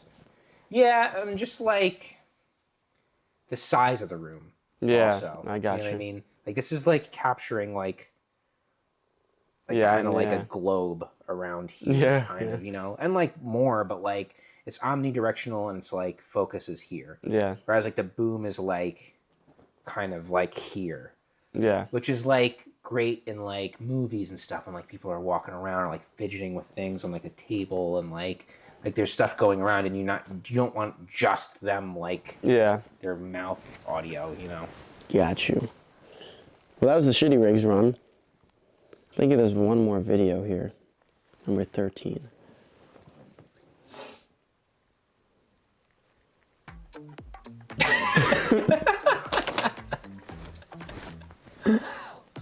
Look at this APS-C camera in there with the sock. That's kind of lit. I don't know why you just buy like a GoPro. I feel like that's a lot Why does easier. it look so bad? Look, yeah, it's a Sony. What was he using? Let's watch it again. Okay. Yeah. Was it like a sock? Yeah. Like a bandana or something? I mean, it kind of fucking works. It's like a little bit to one side, but it works. yeah, man. I mean, as long as you're confident, you're willing to part ways with the camera if it does fall. Like, yeah, fuck I it, feel like that's man. more of a GoPro thing. This. Yeah. Those weren't bad shitty rigs, honestly, most of them. Yeah. Honestly, they weren't that bad. Like this is honestly more questionable than most of the shitty rigs on that Of course. fucking thing. Like, What brand is this again? I don't know if there is a brand. HD video camera. Yep, I guess so. Dude, there is no brand. So like, I don't know, man. Like the crazy thing is someone like manufactured this. Like there's more than one. Like you know Yeah. what I'm saying? Like there's a lot of them, and people like The purchase TikTok them. shop camera. Like that's crazy to say that because like if you're using TikTok, you have a phone. And it's better. And it has a better camera than this. Yeah. Like that's the crazy part. That's what's like, how does this exist? Insanely, because people think the form factor part of it is like that's a professional man? camera. There's no way that someone actually believes this, right? Like, Who is this even meant for? I don't know, Like- dude. Like, I really don't know. Like, who are you fooling? Some Fuck. like old person? Yeah, like, probably I some guess. old fucker or a Damn, little like kid. there really must be a fucking market for like people like that actually buy this shit. $30. I mean, like we bought it, so like, but like, But yeah, for fucking content. this don't is know. crazy, dude. No, it is. All right, what you got for me? Give me some more. What's the most valuable relationship you've built in your career, and how did it come about? I guess like Sammy, Taylor, like it's hard to say because like Taylor brought me to Sammy and like Well, how'd you meet Taylor? Taylor was fucking random at like I met his girlfriend was at the time was like telling me that he did video like that he did photos and stuff. Yeah. And like that we should link up like that random like so. Is he around here? Like from here? Yeah, he's an Island Park guy. So like kind of close to Long Beach and stuff. But you never met Taylor yet? No, he was at the Halloween, the Christmas party. Halloween. The Halloween party, the Christmas party. I don't know. You'd have to give me like a physical. I don't know. I'll just show you a picture of him. Like yeah, like probably Sammy though. I mean like Sammy is like the whole reason I'm able to do like what I like basically like he like gets me like most of my work and stuff and like helps me with that stuff like so like you were talking about before like how Black Sail like everybody has like a role kind of and like has stuff that they're good at. So like Sam is good at like he has like a giant network of like clients and stuff and people that like need work and he's able to find those people and like do a lot of the background stuff like setting up the shoot, like sourcing like what we need, like just like building like the background stuff of like organizing, like actually going and doing the shoot. I suck at that shit and I have no interest in any of that. I don't acquire my own clients. I don't like to like post on my own social media and like try and get like attention that way. Like it annoys me kind of. So like I'd rather help someone else do that like has a better following. That's like, it's more worth my time to help them do that than like for me. And like, I don't know, like maybe that's stupid because like then I don't have like nothing to show for myself, but I can always kind of do that and backtrack if I ever had to. But like for the most part, I just like he's able to like acquire clients. There's someone like Neo that's like really good with photos and like web design and shit like that, and like and just like design in general and has like a weird different eye. And then there's like someone like me that like does like editing and like drone and like likes like clean things and like I don't know, like I have like a good understanding of like the technology aspect of a lot of the things that we do. So like that's my place and like we all have our thing. So it's hard to say like who's the most important in all that, but like I think Sam is definitely a really big proponent of that. Taylor is like a huge proponent of that too. I mean, my buddy Dennis that like was my mentor at the beginning, like he's a big proponent of like everything that I've done. Yeah. Nice, bro. Good shit. Yeah, I think connections are always everything with this, right? Yeah, I mean, dude, like I feel like that's the best part of all this too, is that we run into so many different types of people, and like even all the different jobs that we do, like land tech, even like so random. Like now we know how to like build a like full turf / like cricket field with like Bermuda grass and stuff, and like know a lot more than like people should know about shit, like, you know, like that. Like, but like it's interesting because like of like how much stuff that like I've found that like I can apply to other things, like, knowing that kind of stuff, like I know what you mean. Or even like just like stupid stuff like chemistry and like physics and stuff from like school, and even and shit, like when I'm doing like product shoots and stuff, and I'm like, fuck the dust, like the dust is like always in the fucking way. I've like heated things, like I've heated the area around like the thing that I'm shooting up, so that like the dust rises with the air and never sticks to like the fucking thing. So like stuff like that, like stuff that I never would think that I would need to know, like physics shit and like random shit that like I'm applying just shooting things because of like the practicality of it. Like I don't know, that shit's cool. Did you ever have a tense moment on set that you had to resolve? This is like a random, but like a tense, awkward moment that like you know, it's just like most not. That shit is like internal, like most of that's like you like realizing you fucked something up, and you're like trying to figure out how to like fix it. I feel like, but like tense moment.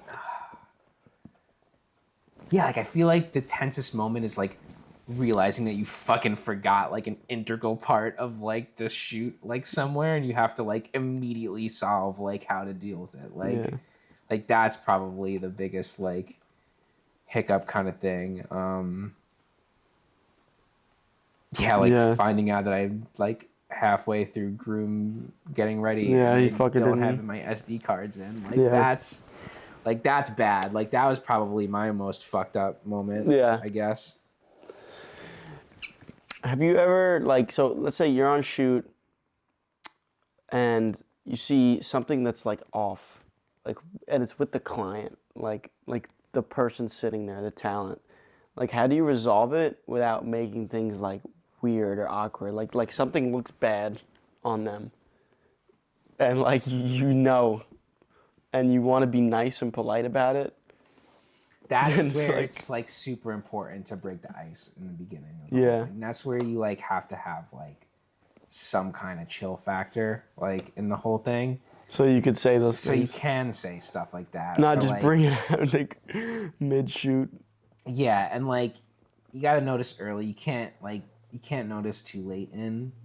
Because then that's super awkward. But like, I don't know. You just gotta be. Well, could like, you also blame it on other things? Be like, oh, we just want to get one more take just to be safe. Yeah, exactly. And then, like, but it's not actually like. No, 100%. Like, you can do that stuff with anything. Like, Yeah. you could miss the fucking first kiss at a wedding and you can still get it. Like, you know what I mean? Like, like you can just be like, all right, let's reenact this like one thing. You just get a tight shot of it. You know what I mean? And like, all right, kiss here. You know what I mean? And like, it looks like it's the first kiss spot. And like, you can do stuff like that. Like, you can do that with everything. Yeah. So like, but like stuff like the talent, it gets like tricky sometimes because it's like you don't want to offend somebody. Like, so like, I don't know. Like, I've had definitely some like moments when we shoot stuff with like beauty people, like people that do like studio med stuff. Like, yeah, like, and like the talent, like something's up with like the talent's makeup or something. You just kind of like, just gotta tough it out. You just gotta be like,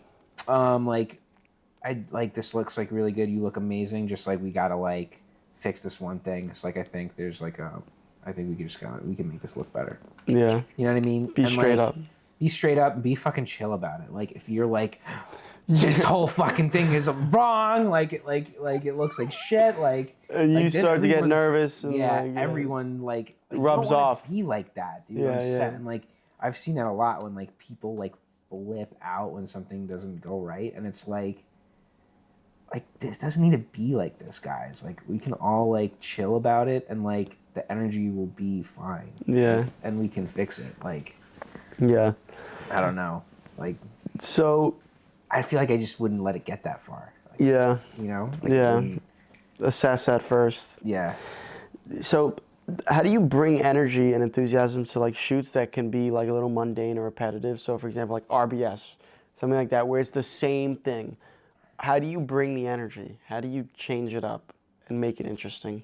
Well, RBS is a weird one to do that with. Like maybe we'll do it with something else, because like RBS is like we can kind of shoot and like bother no one. You know what I mean? You can like shoot and like not have direct energy. at all. Like that maybe not. I'm saying like bring the energy into the video almost. Oh, into the footage. Yeah, like how do you switch it up the next time you do it to make it look different? Like how do you look at it and be like, all right, these houses are going up or whatever. Well, I look at what you did. I look at what you shot. Like just all the RBS videos that I've done? Like let's say like I shoot a little bit and like I'll be like fuck, like I don't know what I should shoot. Like I'll be like, all right, like what did Tony shoot? Like, and I'll see if like you check the server? Yeah. Or yeah. Yeah, and I'll see like what you did, and I'll see what somebody else did, and I'll see like just to see if I like, because you end up noticing more stuff that other people are doing than the stuff that you do sometimes. Yes, absolutely. So like I'll just see like what your style was that day, and I'll be like, okay, like you got tights of these things, like whatever, like maybe I'll want to replicate that with something that I noticed, or maybe I'll want to do something completely opposite. It was cool seeing your footage, like, because I've never seen it, and like Yeah. I've been shooting RBS since like May. Yeah. So like to see yours, oh, like he did that with the stairs Yeah. or something. Yeah. Like it brings like a breath of fresh air to Yeah. it. But now yeah. I'm starting to feel like I've shot the same things over and over, but at the same time, I'm like, maybe I need to shoot these things over and over so that you see the difference. Development. So is it's it just hard. me and you shooting there, and I Sam? think so. Well, I don't think Sam does the edits. I don't think Sam does many shoots in there anymore either, though. So like, It's just me and you. just Then me Neo and doesn't Neo. go there. no. Damn, it's just me me and and you then. Yeah. Damn, they probably think we're like the same person. Yeah, they probably fucking do. Yeah. Oh, he shaved his beard today. Yeah. They're just like confused every time. Like they're like, is this the same Talking guy? in Like, Spanish to each other. Yeah. They're like shit talk. Dude, I Yeah. know for a fact they shit talk me. Yeah, dude. Like, I could tell. So at first I was like, I'm like, oh, these guys think that we're these fucking chooches coming in here. Yeah, with these fucking cameras. like, With these And I'm fucking like- vests. and then every once in a while they'll be like one of them will tell me like what they're doing, and like every once in a while like Yeah, they'll be like- they're more hype Yeah, about come it here. than what like I'm Yeah, I guess thinking. so. And I'm like, oh shit, like. Yeah. That's good though. All right, 'cause then yeah. It Like, gives you so an I'm idea. like, all right, like okay, like they're like they don't mind that I'm here. Like I can kind of like The do my younger thing. guys are like that. Yeah. The young, I know there's like a 25-year-old guy, like the tattoos. Yeah. He's chill. Yes, him. He's cool. Yeah, I know we what were you're talking talking when like they were putting like the fucking doors in. about. Yes. Because there was like some downtime in between. He was just like making small talk. So yeah, Yeah. I don't think the old guys fuck with me though. No, I like the guy that does the urethane wood roof thing, like like With the red shirt? panels. Yes, with the red shirt. Yeah, that company. That guy, like the younger dude in there, like he seems Yeah. like he might be like a foreman within that little mini like Yeah, section yeah. or whatever. He's kind of chill. I like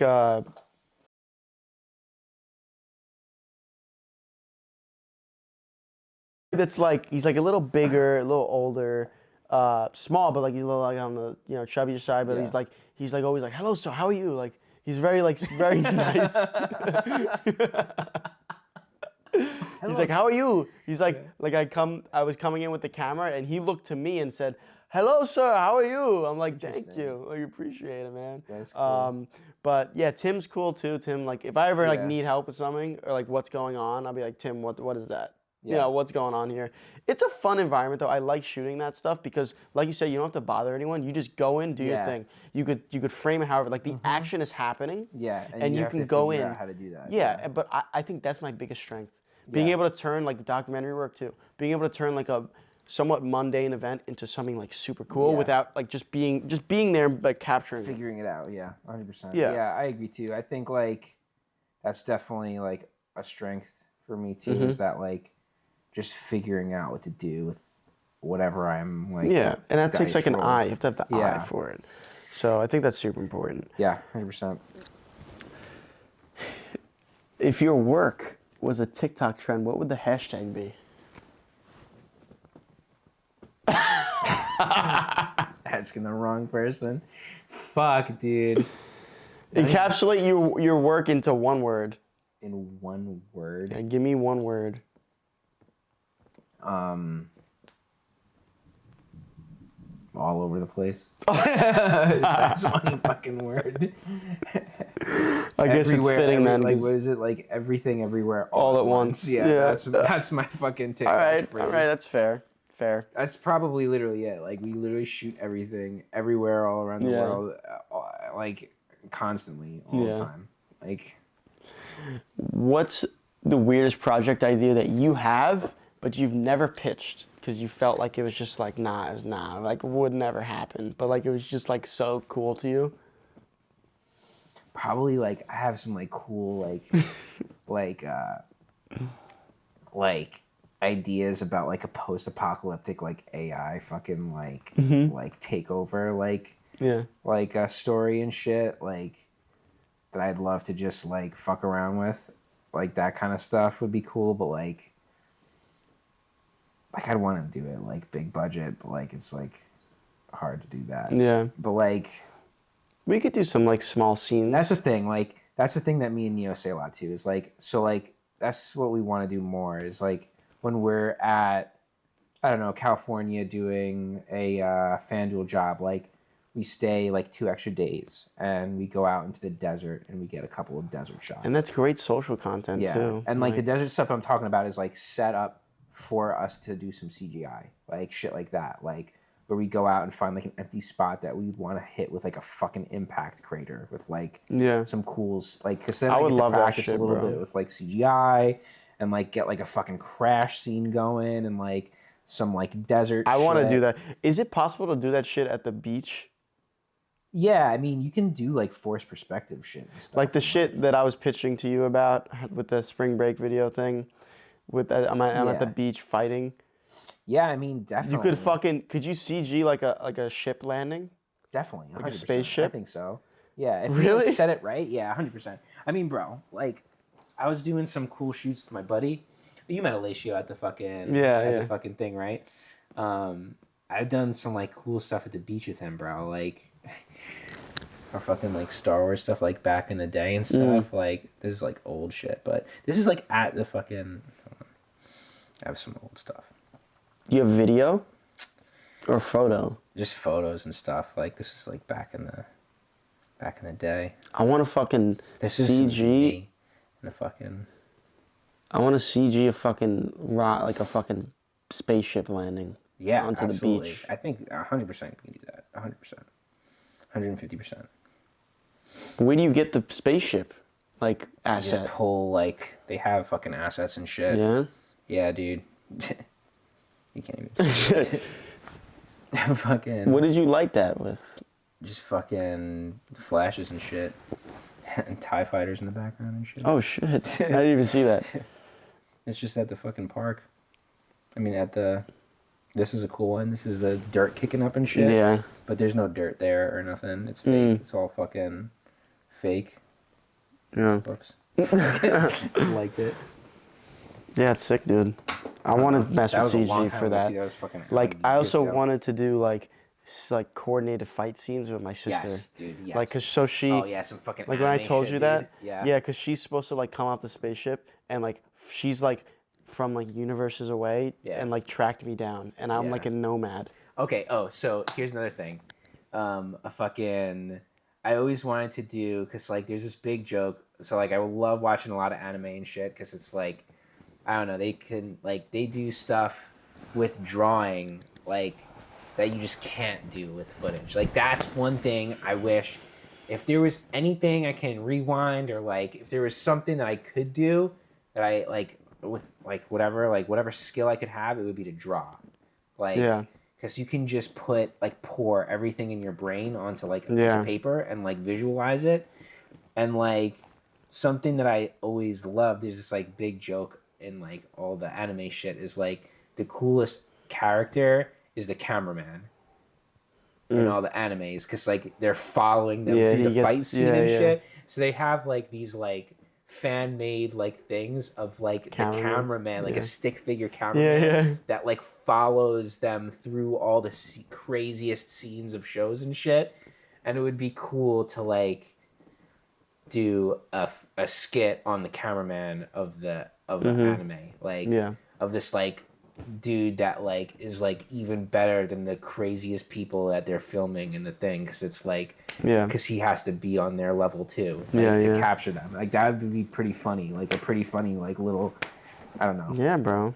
No, I want to do like fighting stuff. Yeah, big Action. choreographed fight thing would be fucking cool. Yeah, because like there's different ways, there's different like shooting settings you need for that and shit, right? Yeah, and there's definitely like some cool stuff to do with like wide angles and shit, and like low shit, and like weird as shit. Like A lot of gimbals. You could do a lot of cool wide gimbals with Yes. that. Like capturing the landscape, like doing like just a fucking like dolly, like slide. Yeah, like quickly, like along the ground. Yeah, and and shit, the ground's and moving, and you can see the fucking people like fight sword fighting in a circle or some shit. Oh yeah, shit. That's what I want to do. This is literally what I want to do for the shit. beach. I love that shit. But at least I want it to look like we're highly skilled at fighting. Yes. So, but like we're not, obviously. But like I want to like learn like different movements just for the scene, just like a flip or something. Yeah, like a fucking flip. Send it, dude. Yeah, like I block her attack and I flip over her or some shit. That'd be fucking sick, dude.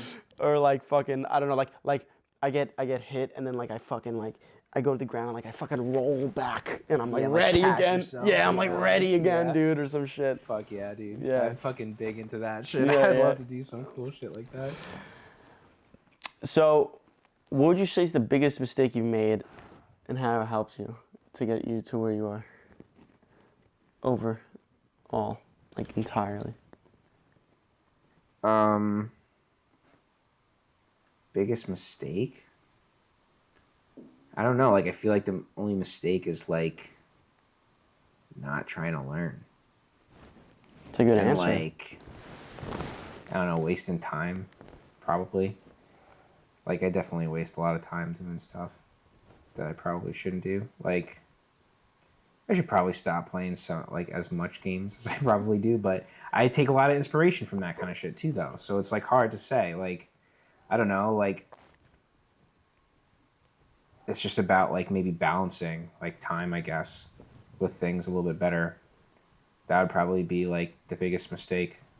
But at the end of the day, like if you're making mistakes, you're probably learning. So like Yeah. that's kind of good. Mm-hmm. Learning is pretty invaluable. So as long as you're fucking learning, that's the most important thing. Yeah, and maybe it's not so clear cut at times. No, you like, are learning. sometimes it's like fucking you won't You're like know fucked, that you did and you're until like yeah. a year later sometimes, and you're like, oh fuck, I learned a lot doing that actually. Like, Absolutely. Yeah. But when you're in the thick of it, it's hard to know. yeah, because sometimes like you want to learn something specific, and like you have certain things that you want to be working on, and like while like you need to be working on other things too, like that's not necessarily what you're focused on right now, but like it ends up making you a better person anyway. So like, yeah, I like that. I like that answer. Where do you see yourself going in the next 5 years? Do you have any like hopes, aspirations, or any like clear, visions of what you want to do with what you have? Like, there's like a couple of things, I guess. Like, it's hard to say because I've like hit a lot of career milestones earlier than I expected that I would, I feel like. So like maybe I didn't like set high enough career like aspirations like in the start, and I'm like I have to refine some of that stuff. But like I've done like stuff for like multi-million-dollar companies. Like I've done stuff for like a company that you see every day. I've done stuff like on television. I've done stuff on fucking like I've done like I've worked for fucking Google, which I've always wanted to do. Like I've done like things like that, and like so like I think like now to hone that in a little bit more is like more important. So like now I really want to work on something like F1 related. Like I want to work like for something like with Red Bull. I want to work with something with like McLaren probably like one day. I don't know. But then like again, I worked at like Google stuff, and I've had like filmed the McLaren sitting in like the fucking Google Next like room. So like those things keep happening like quickly.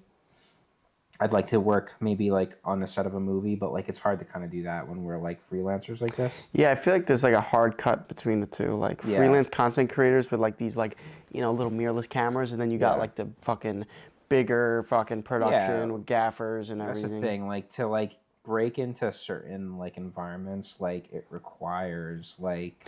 Do you think it's happened though? Like Yeah, I mean, people have moved from that, right? Like yeah, I mean, a lot of times it's like sometimes like someone has a connection and like there's someone's like looking for somebody on a set of a movie and like someone. like your friend does the fucking HBO. He did Penguin. He was an Yeah. extra in the Penguin. Yes, yeah, yeah. Fucking just got that shit, you know. Yeah, I mean, sometimes it's stuff like that. Like someone like, oh, like the gaffer like needed a hand and like their normal guy isn't there, and like you happen to be able to go and step right into the role, and like didn't have to work your ass off to get into that position, you know, because you just have. Your work could also get picked up by a distributor. Like I know like the YouTubers that did that A24 horror movie. Yeah. What the fuck is their? You know what I'm talking about, right? Which one? I mean, they do a bunch of. Oh fuck! It's not Smile. It's fucking. It's that horror film. I'm gonna look it There's up. a couple because there's like Heritage or some shit. Hereditary. Hereditary, yeah. There's Yeah. like they did a bunch of fucking films. It's hard to say.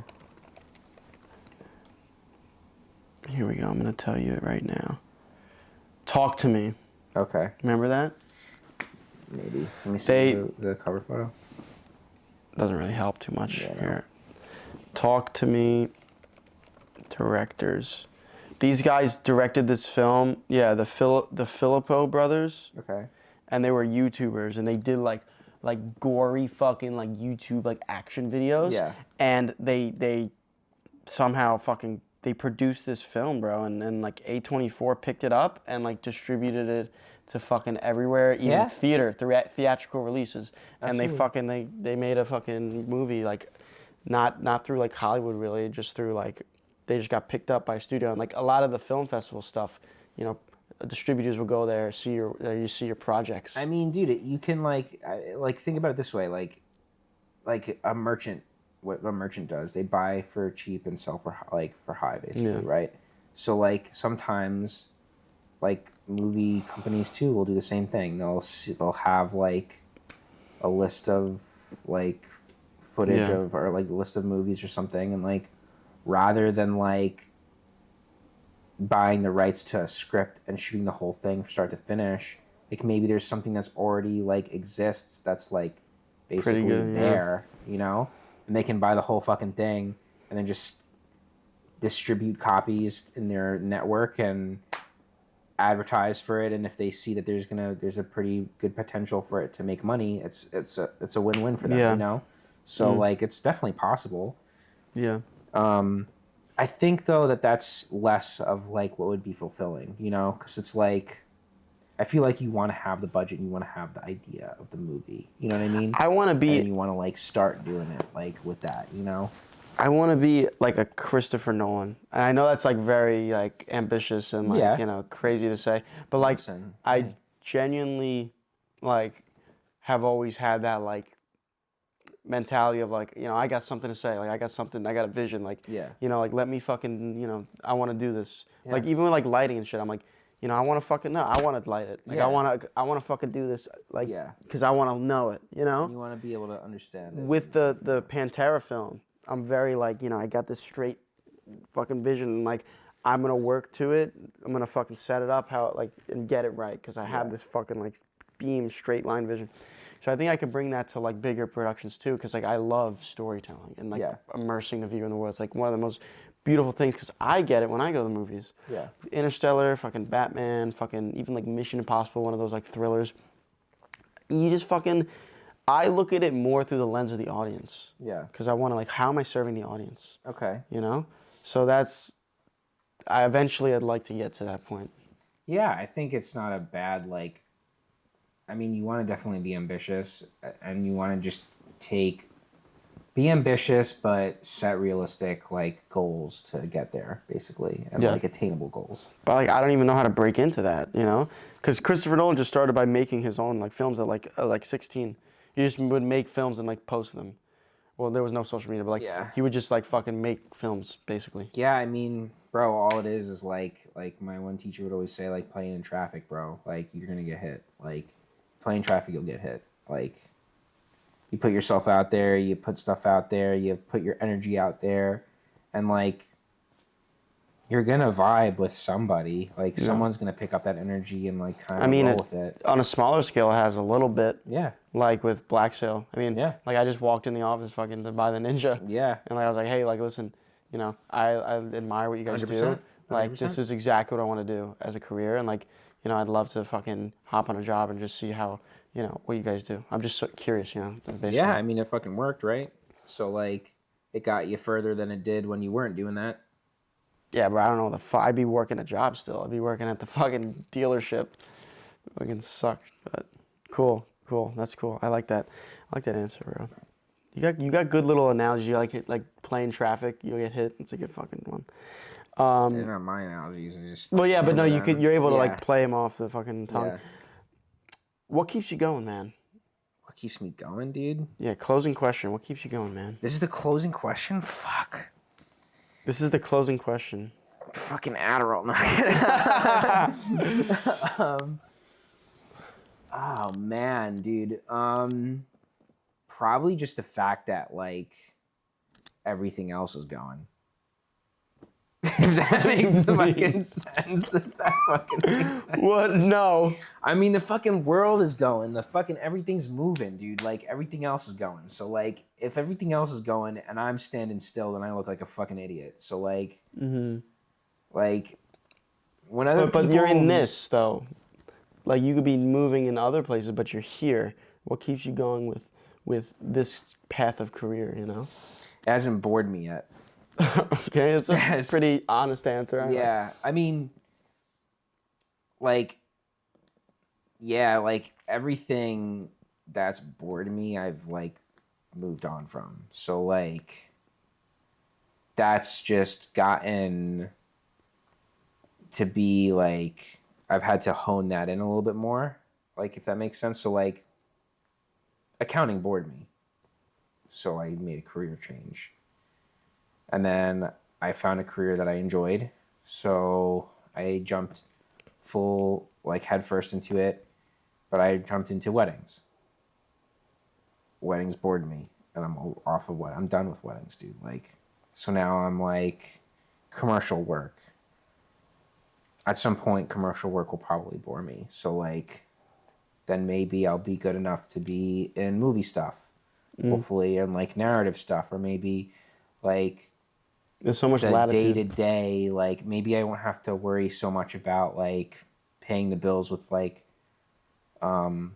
corporate work, and I can spend more time like and energy like doing some more narrative and like more like documentary stuff. Like, 'cause I definitely want to do maybe some documentary work. I like to work on some kind of like movie of some sort. It's hard to say because like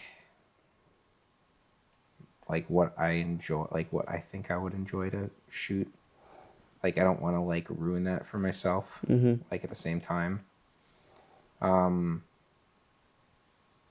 definitely want to do some cool action sports stuff because like that stuff is like adrenaline-y. Like I want to get better at like FPV, and I want to like shoot some shit on a fucking mountain, snowboarding, and like some crazy shit like that, like in the fucking Alps somewhere. It's like I've gotten close with stuff like that, but like I haven't done like that yet, and I want to do something like that. That'd be pretty cool.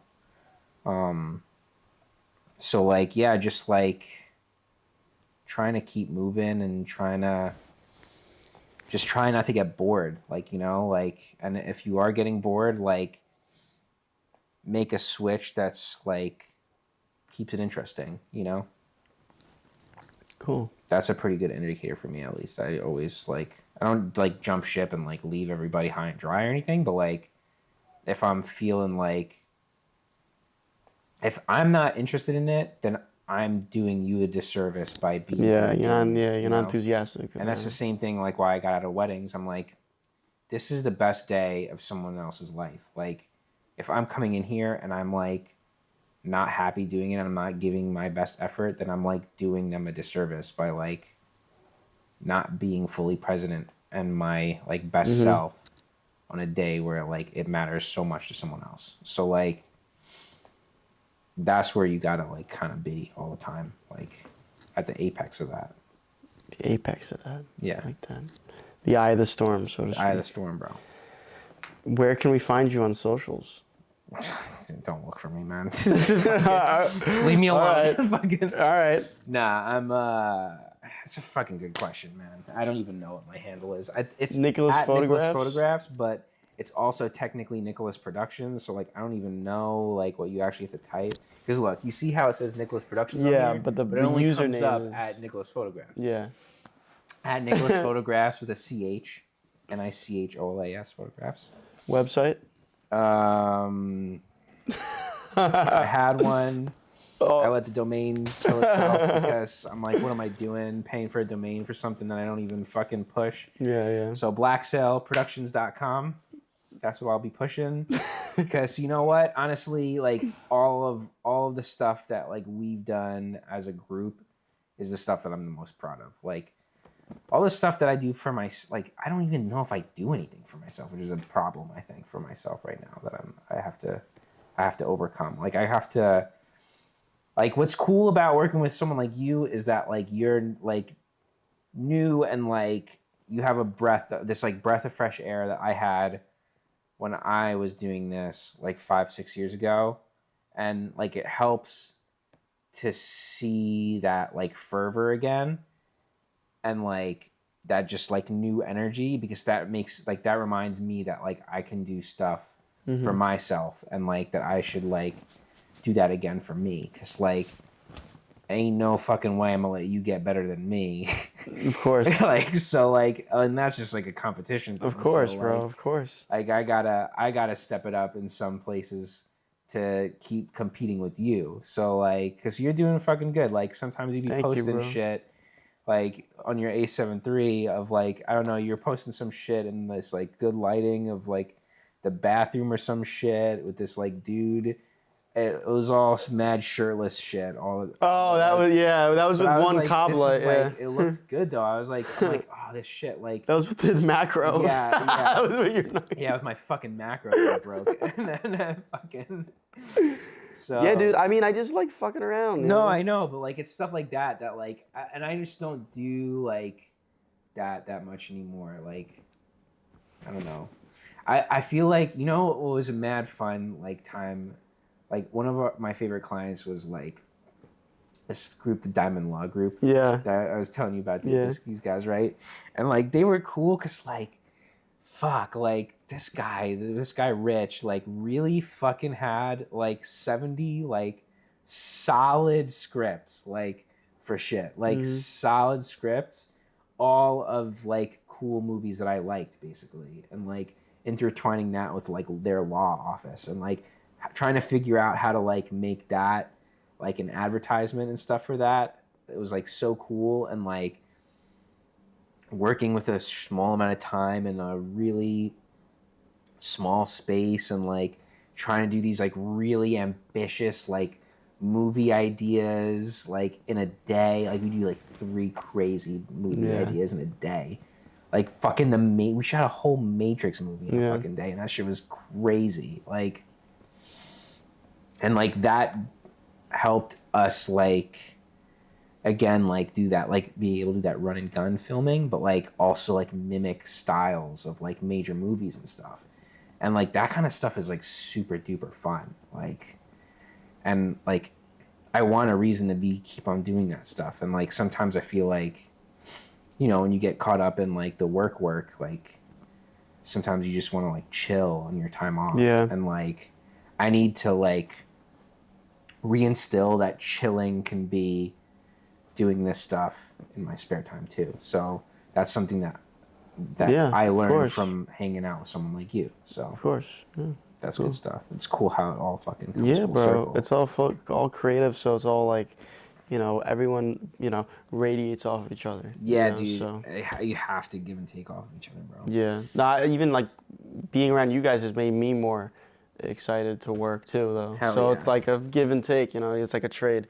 Yeah. So cool, man. Well, this was fucking awesome. Hell yeah, bro. Like this was a We gotta great. do this more often. I feel like we can't just Dude. do this like once a year. Yeah, just, no, like- no, we'll get you back on here. Yeah, for sure. and I feel It's like good. there's like definitely more shit that we can like talk about. Of course, that's kinda bro. lit, There's so much to talk about here. Yeah, it's like a little therapy session, you know? I love to do one with you and Sam. Yeah, that'd be fun. Oh, Like a that would be 3-person fucking one. Funny, dude. Yeah, I also want to get Neo on here for like a single one Yeah, here dude, because yeah, I know yeah, Neo, like from the times I've talked to him, like, yo, this guy would be amazing on a Yeah, podcast. Like yeah. he's got some great stuff. So yeah, I think like a Black Sail group one would be really that'd be cool a with good like one. everyone there. Yeah, that'd be And cool. like set up like couple angles. That'd be We'll cool. fucking got some tights on people and shit. It'd be really cool.